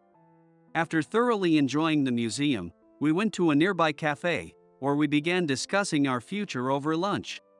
But then, heavy footsteps approached. And as I looked up, there was Jack. Glaring down at us, eyebrows raised. Lily, what's going on here? Cheating on me? It's not like that, Jack. We just happened to meet. Don't lie. You two went to the museum together, didn't you? Jack held up his phone, showing me the screen. It displayed a photo of us entering the museum together. A chill ran down my spine. Had he been following Lily? Jack grabbed Lily's arm, pulling her up roughly. The water on our table shook violently. Will, Lily is my fiancée. If you have any sense of decency, you'll never see her again. He shot me a piercing look before dragging Lily away. She glanced back at me, worry written on her face. I mouthed, "It's okay," and she nodded firmly in response. Jack stopped and, as if suddenly remembering, turned back with a smug expression. "Oh, and we'll be officially announcing the engagement at the upcoming party. You're invited." A cold smirk crossed his lips. "Just sit back and watch as Lily becomes someone you'll never reach." With that, he pulled Lily away. Taking a deep breath, I stepped off the elevator into the grand hall of the luxury hotel. It was the 30th anniversary party for Carson Corporation, and the stage for Jack and Lily's engagement announcement. As I entered the lavish venue, an air of elegance enveloped me. The chandelier's lights sparkled off the guests' dresses and suits, filling the room with a shimmering glow. Quite a lavish event. I quietly observed my surroundings, taking everything in. Political heavyweights, influential business leaders, and even celebrities from the entertainment world. Figures from Japan's so-called upper society filled the room. In the midst of it all, Jack walked briskly, leading Lily by his side. A faint shadow darkened her expression. My chest tightened painfully. After a moment, Jack stepped up to the center of the stage. "Ladies and gentlemen, thank you all for gathering here today to celebrate the 30th anniversary of Carson Corporation." His voice resonated throughout the venue. I quietly pushed my way through the crowd, moving closer to the front. "And on this joyous occasion, I have one more important announcement to make," Jack continued, taking Lily's hand and smiling warmly at her. The sight stoked a burning anger within me. "Today, I am honored to introduce my fiancée, Lily Harris." A wave of applause rippled through the audience. It was the moment I'd been waiting for. "Stop!" My voice rang out across the hall. And in an instant, every eye was on me. Jack's face contorted with shock and anger. "Will, what do you think you're doing here?" I stepped forward with a steady resolve toward the stage. "I'm here to tell the truth, Jack." A murmur spread through the crowd. "Everyone, I'd like to reveal the real Jack Carson," I announced. Taking my phone from my pocket, I began operating it. And evidence of Jack's interference with Harris Foods, Lily's father's company, appeared on the venue's large screen. This is proof of Jack's illegal sabotage against his fiancée Lily's father's business. The room erupted in shock. And Jack's face grew pale. Jack carried out these tactics to damage Harris Foods' operations, weakening it financially. He then exploited the vulnerability he'd created, offering to finance the company only on the condition that he could marry Lily, the daughter of Harris Foods' CEO. Suddenly, Jack burst into mocking laughter. "Everyone, calm down. Do you know who this joker is? He's a rare breed, a high school graduate. Who would believe anything he says?" Murmurs of surprise rippled through the audience. And Jack continued, clearly confident in his victory. "Look at him. A guy who didn't even go to college. How would he ever get access to confidential information about our company?" I took a deep breath and replied calmly. "Yes, I am a high school graduate. My family couldn't afford college because I was raised by a single mother." Jack sneered, enjoying the moment. "See? This guy's just a..." But I cut him off, standing tall and addressing the entire room. "However, if you hear my name, you'll understand who I really am." I looked out over the crowd and announced clearly, "My name is Will Turner." After a moment of stunned silence, the room erupted in whispers. Jack's expression shifted to shock as he yelled, "Are you insane? That name." Just then, a voice rang out. "You, sir." The voice of Jack's father echoed through the hall. The elderly gentleman approached me, his expression a mix of astonishment and respect. "I never imagined. Could you truly be that, Will Turner?" Jack looked at his father, utterly bewildered. "Father? You know this man?" His father turned to him with a stern expression. "You fool. This man is a major shareholder in our company." "And?" The elder gentleman then bowed deeply to me. He's the brilliant entrepreneur who used AI-driven innovations to revolutionize our industry within a few short years. The crowd held its breath. Jack's face turned pale. No. It can't be. Impossible. Yes, I am a high school graduate. But I worked twice as hard as anyone else to get where I am today. I remember the day I graduated. I had given up on college to care for my mother, who was ill, and the fear of an uncertain future weighed heavily on me. But in a faint voice, my mother said, "Will, you're smart. I know you can carve out your own path." Those words changed my life. During the day, I worked at a factory, and at night, I taught myself programming. I slept just 4 hours a night.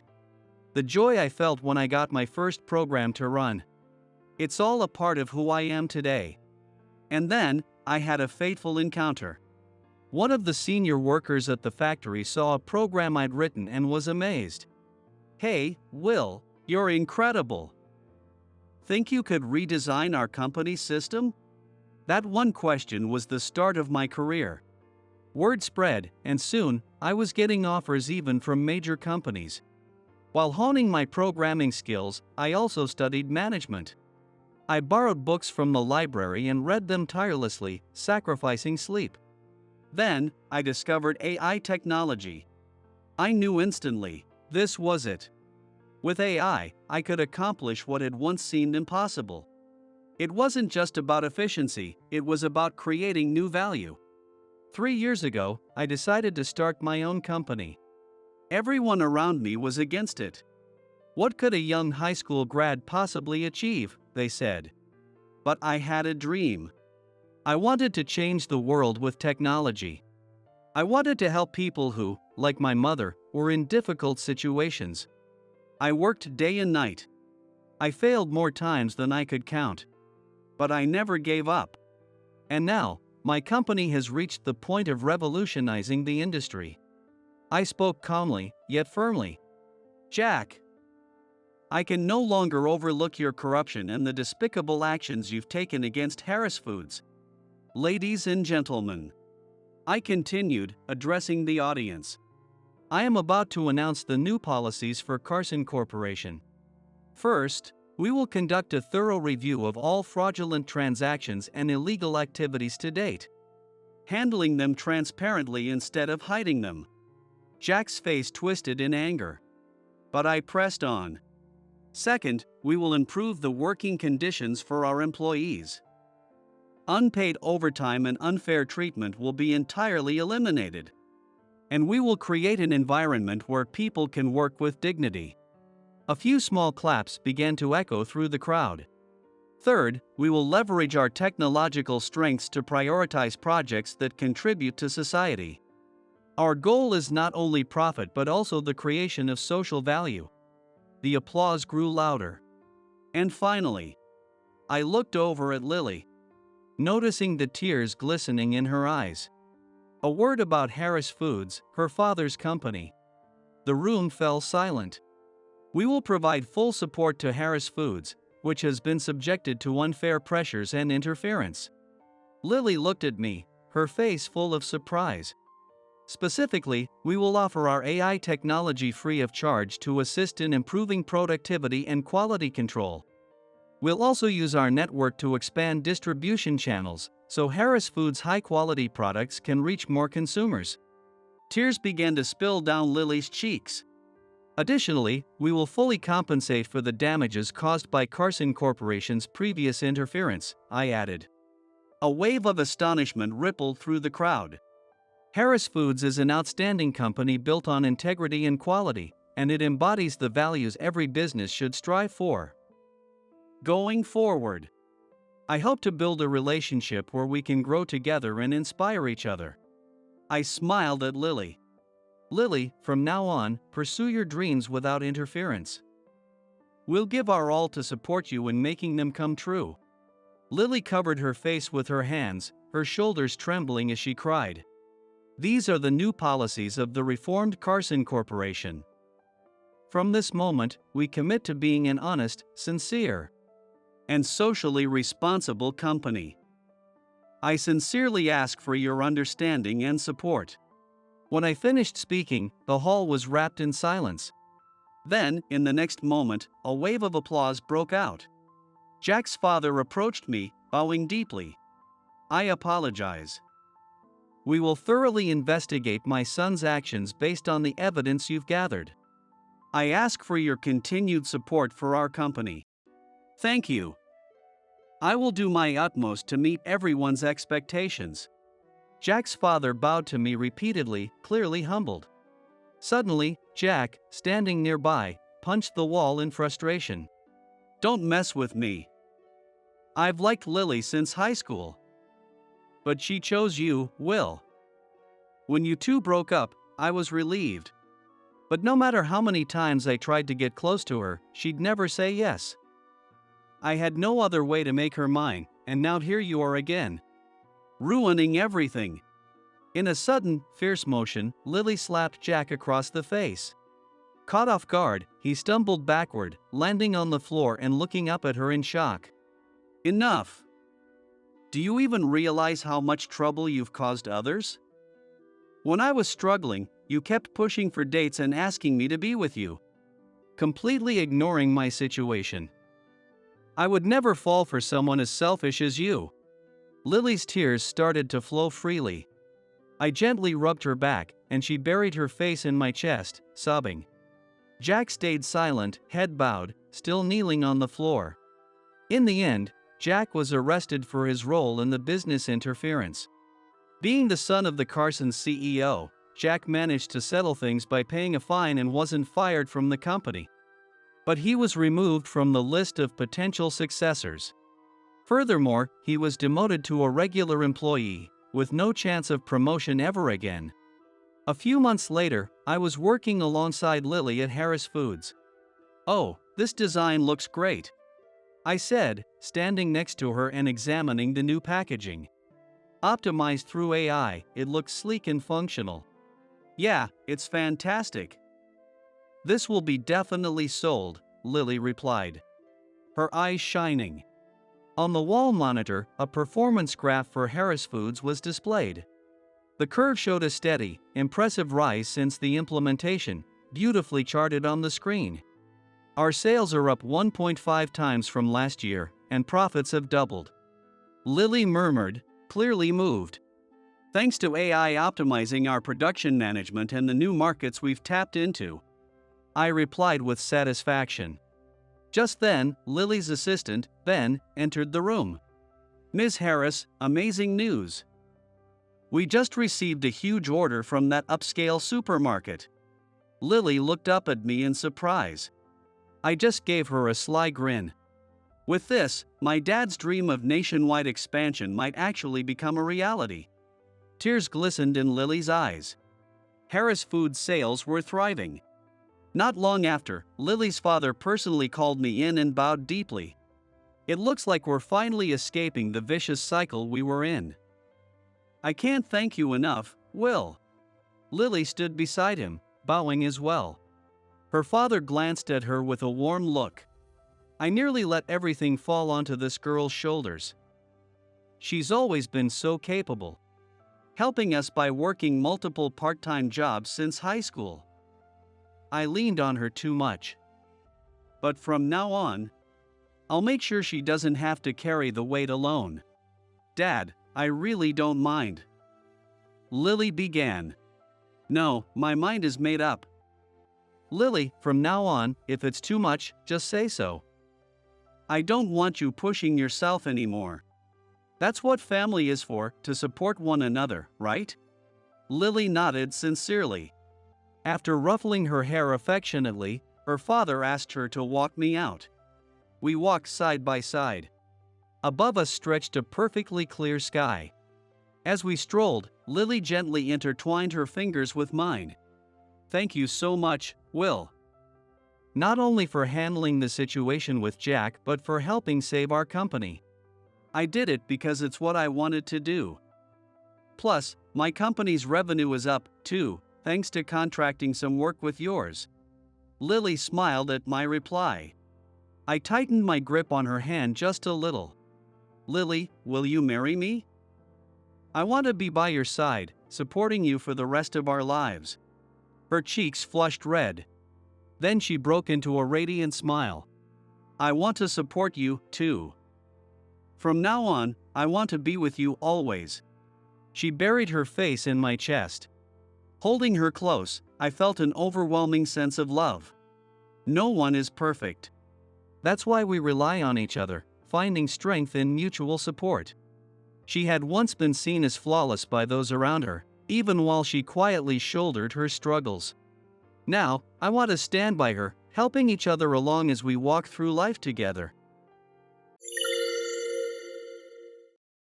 Do you understand the concept of living within your means? Oh wait, maybe that's too much for you. Just be grateful you were even allowed to join. If there aren't any seats, maybe you could pour drinks and butter up people. Ha ha. With that, the flashy woman, Mary, strutted off to join the larger crowd, seeming satisfied after saying her piece. Though I could only catch bits of her words, I couldn't ignore the woman at the corner table, looking down with her shoulders shaking slightly. "Hey, are you okay? Did she say something to you? Why are you sitting all the way back here?" "No, it's fine. I guess it's just different in the big company. I mean, apparently there's no seat for someone like me, a high school grad." Gently placing a handkerchief in her hand, I made up my mind and headed from the edge of the banquet hall toward the crowded stage area, where everyone had gathered. There, I announced a startling truth that would leave Mary in shock. Clank. Phew, finally a break. But seriously, this vending machine still has the same lineup as 10 years ago. This coffee is a rare find these days. My name is Samuel Yates. I joined this company right after college. But I was sent to a branch office almost immediately and have been shuffled around affiliated companies since. Finally, in my 10th year, I've returned to the main office. I'm currently with the product development department, considered one of the company's most prestigious. I don't mind the heavy workload, but whoa, a sweetened canned coffee? That's rough. Oh, sorry, did everyone hear that? But you know, keeping up with health trends and all. Maybe you should look into that, old man. I mean, you lucked out landing here, right? Her name is Mary. A graduate of a top university, fluent in multiple languages, she's what they call an elite. With her polished makeup, stylishly curled hair, and form-fitting attire, she practically radiates confidence. Mary generally talks to me this way. But I'm not her true target. "Good morning, Samuel, Mary." "Good morning, Michelle." "Whoa, you're carrying a lot today." The one juggling several shopping bags is Michelle. She is always smiling, kind-hearted, and hardworking. Though the company technically hires high school graduates, it's highly competitive as an industry leader. Having overcome that, I really admire Michelle, who's over a decade younger than me. Hey, a sweet cleaning lady I'm friendly with just gave me these as souvenirs from her trip. I was thinking of sharing them with everyone at the main desk. Hey, can you not? Ha! Ignoring the friendly greeting, Mary, sipping on some fancy smoothie, cut in loudly, causing the office to fall silent. She quieted everyone deliberately. Don't you get it? Souvenirs are totally outdated. And can you guarantee no one here has allergies? Plus, saying you got them from a cleaning lady is like saying, "Here, I picked these up off the street." And really, what are they? Some cheap-looking, sugary dumplings, so lame. I'm sorry. Good, as long as you get it. Oh, high school grad, be careful. Keep this up, and you'll end up just like the guy next to you. A second-rate college grad is no different, after all. She shot a smug glance around the office, as if declaring her opinion was everyone's consensus, and walked back to her desk with a laugh. Yes, Mary's real target is Michelle. She constantly brings up the fact that Michelle only has a high school diploma. With Mary at the top of our department, others follow her lead. That's the reality here. In some ways, my arrival may have made things worse. I felt a bit guilty about it, even if only for a short time. Michelle, mind if I take 2 boxes? Oh yes, 2 boxes? I took the bags of souvenirs from her and placed the boxes on the central desk. Both Michelle and Mary looked on in shock. These are souvenirs Michelle received, and she'd like to share them with the department, so I'm setting them out here. Hey, old man. I told you to cut it out, didn't I? These are from some random cleaning lady. People. Oh, I didn't explain properly. The friend Michelle mentioned is Amanda, who used to be the CEO's secretary here. She recently joined the cleaning team after her kids became independent. No way. I chat with her often, so I'm not making this up. And let me tell you, former executive secretaries have an incredible eye for quality gifts. We have Michelle to thank for this. Grab one while they last. I took one for myself and returned to my desk. Behind me, I could hear the lively sounds of everyone rushing to get one. Samuel. Sorry for acting on my own. Oh, and I already took one of these for myself. Took one? Samuel, you've already started eating it. Oh, busted. I really like these, but this seems not good anyway.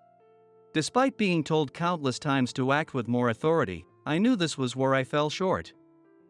I sighed and was about to take a sip of coffee. Michelle covered her mouth, trying to stifle a laugh, but ended up letting it out anyway, looking a bit apologetic. Sorry. Ha ha. I wanted to thank you, but you're just too funny, Samuel. Oh, that reminds me. The sadness from earlier was gone, and Michelle was back to her usual smiling self. Did I help even a little? To thank you, I'll bring you a homemade lunch tomorrow. You always seem busy, and I mostly see you with coffee. Would that be okay? Lunch? I can't remember the last time I had rice. I'll definitely bring one. The next day, Michelle actually brought a homemade lunch, which meant we'd be eating side by side, and I couldn't help but worry about what Mary might say if she saw us. But Mary, claiming something about a limited edition lunch, left early, leaving just the 2 of us in the office. Thank you again for yesterday. Here, enjoy. Wow, making something like this every day is impressive. I feel a bit guilty. I put in extra effort today as a thank you. I'm pretty confident in my cooking. How does it taste? It's delicious. Yay! My mom was often sick, so I cooked for my siblings from a young age. It feels great to be complimented by someone outside my family. I see. That must be why she chose to work right after high school. Thinking about what she'd been through, I found myself admiring Michelle as a truly wonderful person. From that day on, Michelle started bringing me lunch regularly. I tried to insist that she didn't have to, but she said making 2 lunches was no more trouble than one. Honestly, I was happy about it. Her cooking lunch gave me the strength to get through my hectic days. But most of all, I truly enjoyed spending time with Michelle, who made the age gap between us feel insignificant. In fact, even when I did notice the age difference, it was in a way that made our time together even more enjoyable. One day, Mary passed by, but she ignored us without her usual jabs. Thinking back, ever since the souvenir incident, Mary's snide remarks toward Michelle had virtually stopped. Samuel, have you prepared yet? Ha! For a meeting today? Ha ha! No, this. Michelle pulled up an IN's homepage on her computer. She'd bookmarked it, clearly excited. Oh, right, that's next week. I'd almost forgotten, but it was the company retreat. It should be fun. Yes. And thanks for lunch. The company retreat was a 2-night, 3-day trip, booked at a particularly nice inn. Right now, we're in the middle of a banquet there. I arrived a bit late, but as soon as I entered the banquet hall, my coworkers called me over to join them. It seemed like some of them wanted to talk since that incident with the souvenirs. Perhaps thanks to the alcohol, everyone was lively, and I thought that if I could build these connections, Michelle might find her work more enjoyable too. But Michelle was nowhere to be seen.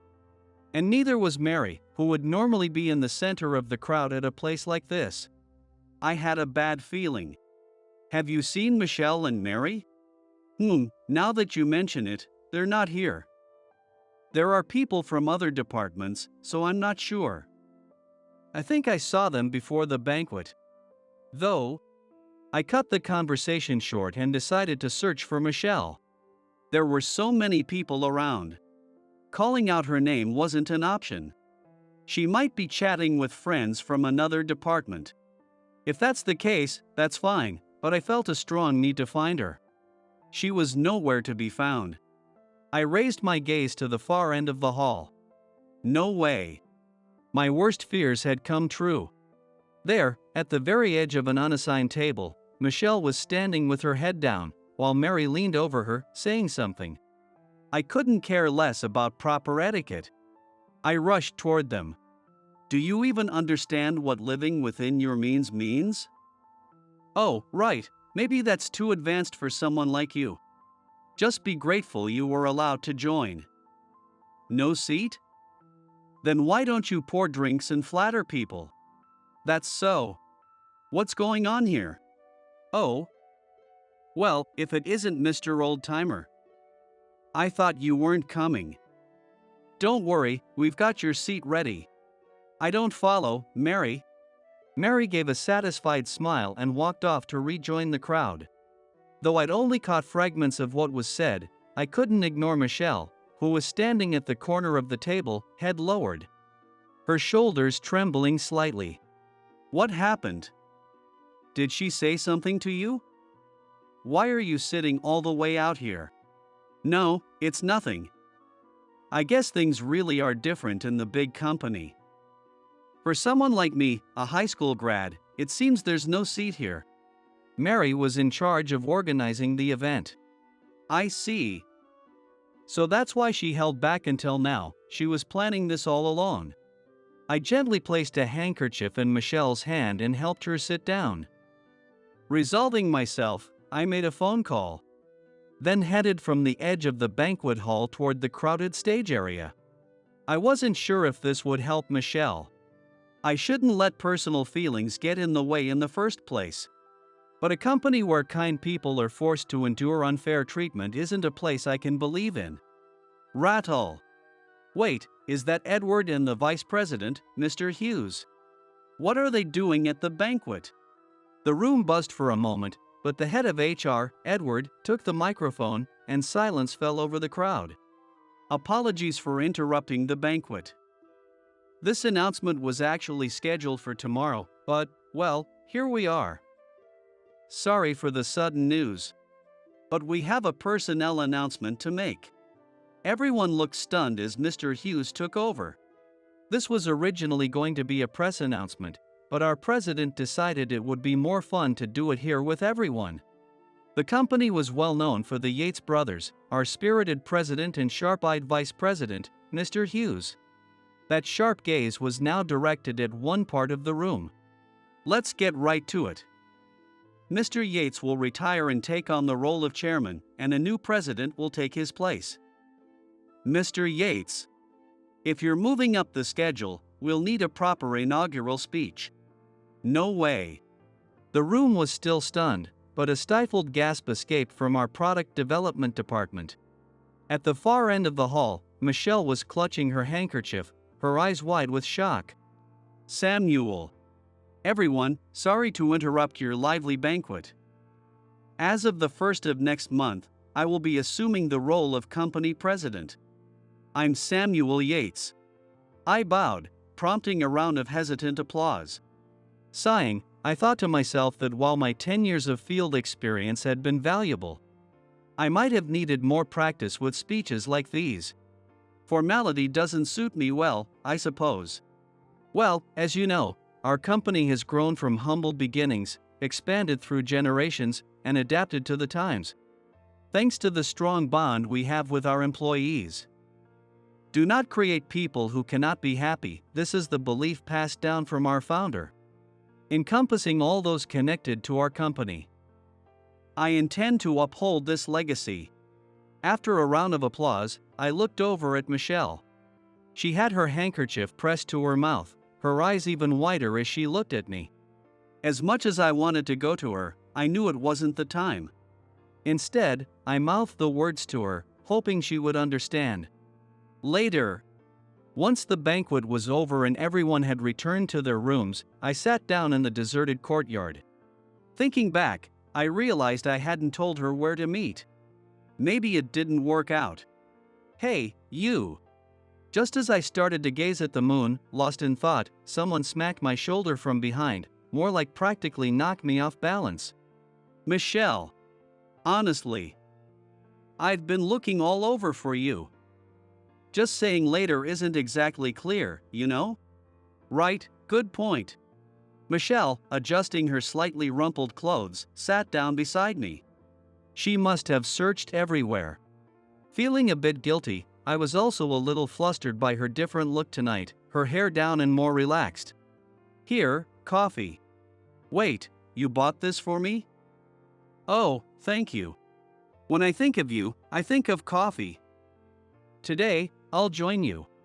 We both opened cans of coffee, different from the usual kind. I wasn't sure where to start. But somehow, sitting next to Michelle, under a different night sky, felt perfectly natural. So, you're the president, huh? I never thought it was worth mentioning, but I guess I surprised you. It actually makes sense. What? Her words caught me off guard. What part? What did she mean? I was just doing my job as usual, getting teased for being the old guy and all. Was there something off about me? To me, yes. Completely. You're really, truly, a wonderful person. What? Wonderful. I blurted out, and Michelle looked at me with a warm smile. Was it the moonlight or her different look? She had a different charm tonight. There was a captivating elegance to her beauty. I thought you were quiet, but you easily stepped in to help someone like me. You always lend a hand before I get overwhelmed. And when I do a good job, you make sure to praise me. Ha! The one time you patted my head, I was so embarrassed I had to run away. So she had been embarrassed. That night, I couldn't sleep after patting her head, just because I'd been so happy I'd done it on impulse. I guess I was really lucky to have you around. What? Oh, nothing. Anyway, if the president catches a cold, it'll be trouble. Let's head back. As Michelle stood up quickly, she wobbled, and I instinctively caught her. Sorry, my flip-flop strap. Are you okay? Take a seat and relax. Hey, Samuel. I can do it myself. I gently guided Michelle back down and kneeled in front of her. I took off her flip-flop and adjusted the strap. I was usually good at fixing things like this. This design was simple enough that it was easy to adjust. Right, but I couldn't help but notice Michelle's feet. I tried to focus solely on the flip-flop, but suddenly, my fingers started to fumble, thrown off by a surge of nerves. All done. Can you try them now, Michelle? No response from Michelle. Maybe she thought I was creepy after all.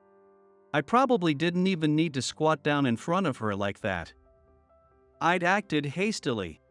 Could you put them on for me? What? I couldn't believe my ears. My feet fell asleep.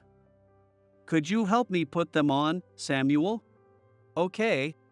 I gently lifted her foot, carefully slipping the strap between her toes so it wouldn't catch. Hey, it tickles. The soft, breathy tone of her voice made my heart race. It was a relief that the moon had hidden itself. I was probably making the most ridiculous face right now. When I stole a quick glance at her face, I thought I saw a faint blush coloring her cheeks. I ended up spending a sleepless night after that. With the sudden schedule change and the prep meeting for the press conference, the team from HQ had me up and running from the morning. Seth, can I have a quick break? What? After all the accommodations I've made for you? You're following my lead for a while now. Oh, and it's Mr. Hughes. Unable to match his intense gaze, my company retreat came to an end, and my new life began. Clank! When I joined, when I came back, and now, every turning point seems to happen with a coffee from this vending machine. What are you standing there daydreaming about, our new president, Mr. Yates? Ouch! Madam, that hurts. When I arrived at work and bought my usual coffee from the vending machine, there she was, the madam, elegantly wearing her work uniform. This madam was none other than Amanda, the lady who'd brought the sugary dumplings. She'd known me since I was a kid, so honestly, I couldn't talk back to her even if I tried. So, why are you in the product development department? The press conference is over, isn't it? I still have a few projects to wrap up, along with the handover. I'll be balancing both roles for the rest of the month. Another 2 weeks. Still the same as always, huh? You might want to find yourself a wife while you're at it. Huh? That might have been the loudest I've spoken since becoming an adult. Both my dad and my uncle have told me that if things keep going this way, they'll set up an arranged marriage for me. Honestly, I'd like to avoid that. I'm not interested. Anyway, time to get back to work. I hurried back to the office. I would have liked to take my time, but that wasn't an option. As expected, my environment had changed drastically. Oh, good morning, Mr. Yates. Oh, you're sweating, let me get you a handkerchief. Morning, Mary. No, really, I'm fine. I'm so thrilled to hear that you'll be staying in this department until the end of the month. Working with you is truly a dream come true. I'm so grateful to be at this company, and you're so dashing as our new president. Don't you think? When my uncle arranged for me to work at various branches and subsidiaries, he was adamant that no one mention my role as the next president. I didn't mind one way or the other, so I followed his instructions. It's not as though Yates is an uncommon name, and no one connected me with the president. Only now did I fully understand why he'd insisted on that. It was astonishing how much people could change. Mr. Yates, how about dinner together before you leave this department? Good morning. I heard the sound of a chair sliding back from the adjacent desk and a quieter than usual greeting. Oh. Can't you take a hint, high school grad? Good morning, Michelle. Mary, let's get to work. Time just flies when I'm chatting with you, Mr. Yates. I'll be back again soon. Seeing Michelle again for the first time since the company retreat. I couldn't help feeling a bit nervous.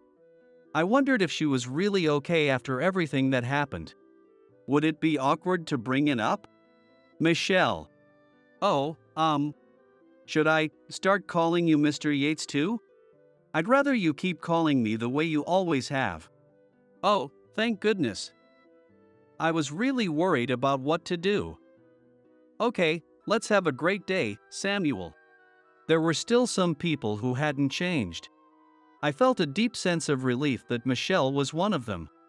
Even though everything else had changed, some things remained the same. Michelle had brought me lunch again today. I felt a little embarrassed realizing I'd bought an unsweetened coffee, hoping she would. Wow, this looks amazing, so lavish. Yes. I put extra effort into it as a thank you. A thank you? We both paused, our chopsticks frozen midair.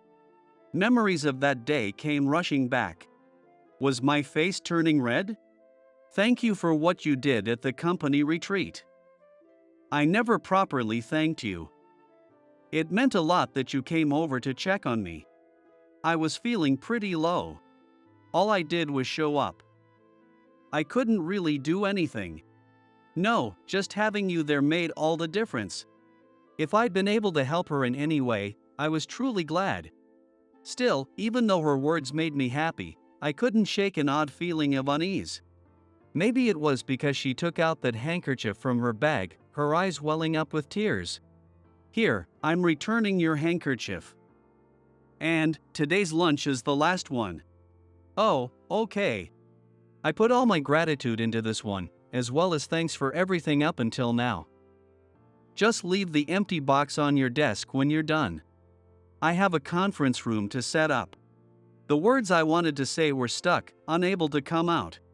Too many thoughts were getting in the way. Was it because I was becoming the president? Or the age difference? She gave me that radiant smile this morning, and now it felt like it was slipping away. Thank you for everything. I enjoyed lunch with you. In these 10 years, I'd been to countless places, meeting people and parting ways. At times, it felt lonely, but my mind would quickly shift to preparing for my next post. It had become second nature. 10 years is a long time.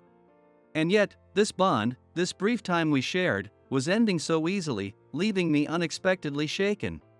What words was I searching for? What was I thinking? I finished my work in the development department earlier than planned and fully transitioned to my role as president. This should do. Some employees may end up in unexpected positions, but based on my interviews with Stephen, they have high potential. They'll have strong mentors as well. This is how we'll proceed. Are you sure about this? Announcing that the final decision on personnel changes came directly from Mr. Yates. I've had experience with most roles here, so I'm confident in assessing resilience. Besides, I'd rather take on the tough decisions right at the start. For my first major task as president, I chose to implement a large-scale personnel reshuffle. Thankfully, most people supported it, and I aimed to create an environment where everyone could maximize their potential. But I knew it wouldn't be that simple. There would undoubtedly be objections. I was prepared to face those as well. Especially from the product development department, despite Stephen, the department head, being on board. There would likely be some resentment directed my way. I was genuinely surprised when I heard the news. Is that really true, Stephen? Apparently, after speaking with other employees, Stephen discovered that Mary had been taking credit for Michelle's accomplishments. It was, in essence, a case of stealing her work. Since I'd been around and mostly tied to my desk, Mary had escalated her passive-aggressive remarks and increased her attacks. Stephen felt strongly about ensuring Michelle's talents weren't overlooked. Mary, who had previous experience in sales, was transferred to another department. I was sure I'd be resented for this. But if it meant Michelle could work freely and confidently, that was all that mattered to me. Busy days continued. While I still got coffee delivered to me, my lunches had turned into having meetings over lunch. At the very least, I wanted to grab one of those usual cans of coffee. And those homemade lunches. Clank. Samuel. You holding up as president? Will you ever learn to knock, Mr. Yates? Look at you, talking back to your father when I came to give you praise. He was definitely just bored. Or maybe he'd run out of ideas and came by to take a break. I heard the personnel changes are going well, especially in the product development department. There's that girl. She was one of our few hires without a college degree. I even interviewed her myself. It's wonderful to see how much she's grown. What? Now that I think about it, Mr. Hughes did mention something like that. I must have brushed it off, too busy to pay attention. It must be about Michelle. I wanted to congratulate her if her desk was right next to me. I wanted to tell her I was proud, or joke that I'd make her a lunch to celebrate. Samuel. Yes? Can you really make her happy? And here I was. The product development floor. It's rare for a president to come down just to meet with one employee. I knew that, but even if it was a brief time, I worked here too. I could keep it casual. Stay calm and relax. I hope I'm not intruding. Wait, what? Not a single person was at their desk. I glanced at the whiteboard. It was marked for an all-hands meeting. Relief washed over me, and my shoulders dropped, along with my president mask. I bought a can of coffee from the vending machine, slumping into a nearby chair. What am I even doing? Huh? What? As I turned around, startled, there stood Michelle. I quickly sat up straight, pretending nothing had happened, but Michelle's amused smile made my mind go blank. Mr. Yates, what brings you here? Oh, right. I'm the president now. I really am the president. I just felt like having one of these coffees. So, how have you been? I hear you've been doing an incredible job. Actually, I'm still a work in progress. With all the studying for certifications, I'm just barely managing. And, well, I'm on standby. So I should head back to my desk now. Excuse me. It's not about the coffee. Ha! When Michelle called me Mr. Yates, it threw me off balance. She was right here, yet it felt like she was somewhere far away. I could feel her trying to put distance between us, and I didn't want a repeat of that last time when things were left unsaid. I just wanted to congratulate you. I'm really proud to see all your hard work being recognized. Just one more step, remember what my father told me. To make sure I could create happiness in my life. Are you free tonight? There's this famous Italian restaurant. When you showed me that inn's website, I noticed you had it bookmarked. I thought maybe you wanted to go. How about it? I looked her straight in the eyes, determined not to look away as I spoke. To anyone else, this must have been quite a sight. Michelle looked down. I'd seen her bow her head like this a few times before. Sometimes it was when she was crying, and other times when she was laughing uncontrollably. Thank you for inviting me. I'd be happy to join you. She kept her head down, but she agreed. We formally exchanged contact information and parted ways with a slight bow. Looking back, we'd never even exchanged numbers because seeing each other every day felt so natural. What do I want to say to her tonight? I have a reservation under Samuel. Arriving a little early, I kept running through how I'd start the conversation. It should have been simple, like when we'd eat lunch together, but it wasn't coming easily. This place was even trendier than I'd imagined. Though I'd invited her, I was a bit nervous about actually getting a reservation. But Madam, who had seen the whole thing unfold, stepped in. In no time, she'd made the reservation. Then she gave me a solid smack on the back, saying, "Show her what you're made of." She still hasn't read the message. If Michelle were going to cancel, she'd definitely let me know. That's just the kind of person she is. Even if she was running late, I knew she'd let me know. Just to be sure, I told the staff I'd step out to look around for a moment. Maybe that image of her as always reliable was something I'd built up in my head. After all, she hadn't seemed that enthusiastic. But I chose to trust the Michelle I'd come to know so well. Which meant, something might have happened. Something that could be stopping her from contacting me. Wandering around aimlessly wouldn't help. If she walked here from the station, I'd start by retracing that path. The area was already pitch dark. Even though it was near the office district, there were plenty of side streets and risky spots. When I was trying to shake off the unsettling thoughts. Stop, let me go. From a dark side street, I heard a muffled voice. Michelle. Damn it. You said we wouldn't get caught here. A group of masked men had surrounded Michelle, one of them covering her mouth with his hand. Michelle was crying, struggling in their grasp. Hey! What do we do about this guy? Fine, right? I heard this guy's loaded. All right, then. One of them swung a bat in one hand, clearly intending to come my way. You're not just passing through, are you? This has nothing to do with you, old man. Move. Michelle. Don't worry, I'll get you out of this.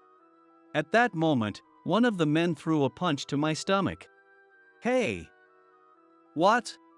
Believe it or not, I'm a company president. So I'll be exercising my right to self-defense from here. Basic self-defense skills may seem simple, but they're no joke. When backed by solid training, brute force doesn't stand a chance. The others froze as soon as I took down the first guy, making it easy to put the rest of them out one by one. Hey, old man. What are you gonna do if something happens to this chick? Ow. She bit me. Samuel. Nicely done, Michelle. After dealing with the last guy, I hurried over to Michelle. It seemed she hadn't been hurt. I placed my jacket over her shoulders and gently wiped away her tears with a handkerchief. Michelle, are you okay? Samuel. I was so scared. It's all right now. I'm here. You're safe. I placed the handkerchief in her hand and slowly turned around. Maybe this was all my fault. I was prepared to be resented. But I had underestimated the situation. I'd overlooked the fact that sometimes pride can blind people completely. No way. Michelle seemed unable to grasp what was happening. Of course, she couldn't.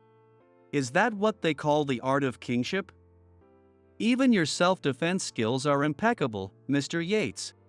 Was the sales department really so unbearable, Mary? Are these guys friends of yours? Just some idiots I found online. Illuminated by the occasional headlights of passing cars, Mary stood there in her perfectly styled makeup, a fitted suit, and her short hair blowing in the breeze. Mary, this can't be real, right? Just because you don't like me, you do something like this. This kind of thing? You said this kind of thing? Don't you get it? I hate you so much it makes me want to do this. Ah. You wouldn't understand, right? Just a high school grad, so you wouldn't know. You're just lucky, just young and cute. You'd never understand my struggles. This wasn't her usual sarcasm. With eyes wide and voice almost like a curse, Mary continued. I wanted to be in the product development department. That's why I worked so hard in sales, did everything I could, and finally won the transfer. But then, you came along. Being a high school grad, you needed everyone's help, got praised for just doing the basics, and on top of it all, got assigned to a project team before me. A high school grad like you. Her breathing was heavy, her words echoing in the darkness. And in that moment, I realized I was clenching my own lips tightly. But the words were already spilling out of my mouth. Enough!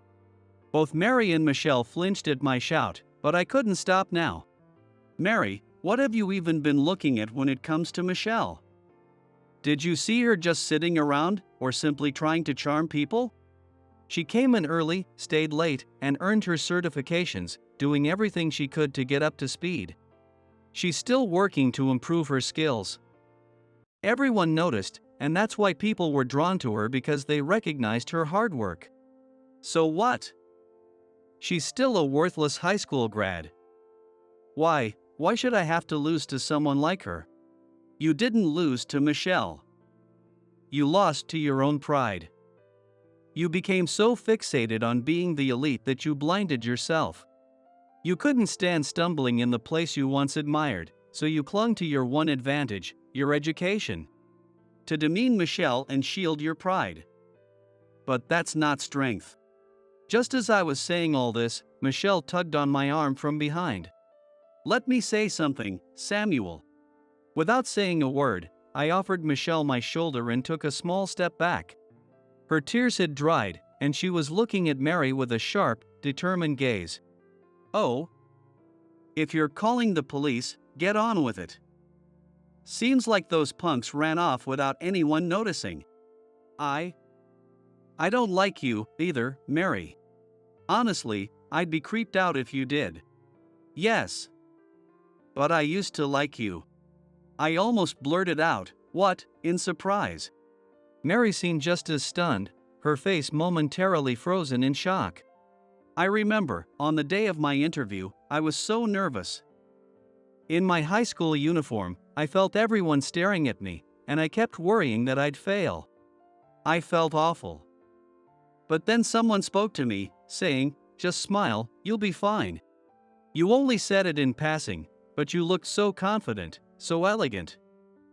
You were the kind of strong, beautiful adult woman I admired. I see. But it seems that person isn't around anymore. Mary, you must know where she went, don't you? What's your point? Michelle straightened her back, glaring at Mary with newfound determination. I want to meet that person I looked up to again. So, Mary, challenge me. I'll win, and no matter what, I'll find her again. I'm sure I'll beat you now. Beating you will be easy. The silence was absolute. I could no longer see Mary's expression. I couldn't see Michelle's face either, but I could tell she was standing her ground with everything she had. Arrogant women are such a pain. Mary muttered softly. Without another glance back, she walked away. As soon as she was out of sight, Michelle collapsed. Michelle! I caught her in my arms, finally able to see her face. She had a look that was both sad and resolute, but there was also a smile. I guess I really did declare a war there. Samuel, I'm starving. Do you realize you just shaved years off my life? Oh, Samuel, you're strong. I thought you were really cool, she said with a grin, her usual bright smile back. I was so relieved that I hadn't lost her and that she was still here, calling me Samuel with that same warmth. Without realizing it, I tightened my grip around her. Thank you, Samuel. Even as president, even with so much distance between us, you still came to help me. I thought I was just another employee to you. That's not true at all. Ha! If that were the case, I wouldn't have gotten so nervous just going to buy a can of coffee. Laughing, I made sure to take her to the hospital just in case. As soon as she got into the taxi, Michelle drifted off to sleep, her head resting against my shoulder. I couldn't blame her after everything that had happened, she must have been exhausted. Hearing her say Samuel with a smile, seeing her peaceful face asleep on my shoulder, I knew I wanted to protect her from now on, no matter what. The weight that had been hanging over my heart felt as if it was finally lifting. The southern sky was beginning to brighten. 6 months later. The months had flown by as I went on back-to-back overseas trips. I'd been back for 3 days now, and I was still buried in follow-up documents. I was starting to realize just how impressive my father really was. As for the company, things were going smoothly, at least for now. The product development department's results were impressive. Projects aimed at international markets from the start were also progressing well. A strong new hire with international experience had joined the sales department, which made a big difference. They were collaborating seamlessly. Michelle's chance to meet the person she admired was surely drawing close. As for me, I'd gotten more used to being called Mr. Yates, though I couldn't say if I'd gained any real sense of authority. Because right now, all I wanted was my usual can of coffee.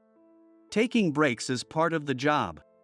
Muttering this self-made motto, I dodged sharp glances from others and headed toward my usual vending machine. I hadn't seen Michelle since that day. It felt ridiculous that, after swearing to protect her, I hadn't been able to follow through. What would I say if I saw her now?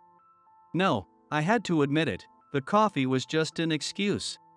I needed to accept that I genuinely wanted to see her. Thud. Oh, sorry. Sorry, huh? Acting like a proper president, I see. Lost in thought, I'd walked right into someone. It was Madame Amanda. Wait, where was the vending machine? Oh, that machine? We moved it. The baby president here kept drinking coffee from it, so it's now up on the executive floor. Didn't you notice? I'll be heading back, then. My excuse was officially gone. I'd even been considering asking her to dinner if I happened to see her here. This isn't working. The whole approach is wrong. I can go ahead and risk everything, even if it means crashing and burning. The weight that was holding me back has lifted. Now, it's up to her. Samuel, Mr. Yates. Michelle? There she was, standing by the vending machine with our usual can of coffee in hand. Since you left our department, this coffee has become something of a routine for me. Then today, Madam told me it had been moved here. I was speechless. I don't know, but drinking this makes me feel ready to give my all. Maybe it's like my version of Samuel now? Oh, that sounds weird, doesn't it? It really does sound weird. Ha ha.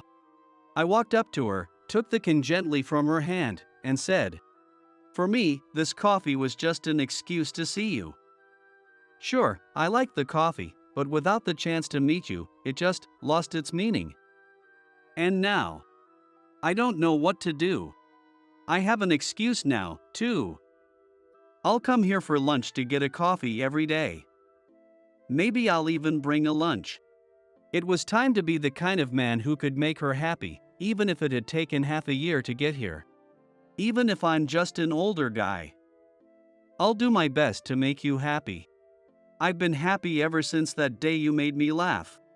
With tears in her eyes and a radiant smile, I wrapped her in an embrace, and we bought another coffee together. To be honest, I don't remember what we talked about. It felt just like those times we'd spent together at lunch, simple, ordinary, and incredibly happy. Ha! Now that's a legendary secretary. Who else could pull off matchmaking with a vending machine? Oomph. It's all for the company. Work isn't something you do alone, you know? Even if someone at the top stands alone, they can't be alone at heart. Wait a minute. Are you saying you set it up so I'd meet my wife? Now, back to cleaning. Why do we work? This may be an eternal question we're all tasked with answering. For family, for pride, for retirement, or just to get through today, there's no wrong answer, so there's no single answer. For me, it's always been for the employees, no questions asked. But now, I have a new reason, it's for family. I'm sure that as time goes on, there will be even more reasons. Some may be painful, too. But I want to think of each reason as part of my happiness. Because gaining more reasons to keep going means I'm living life earnestly.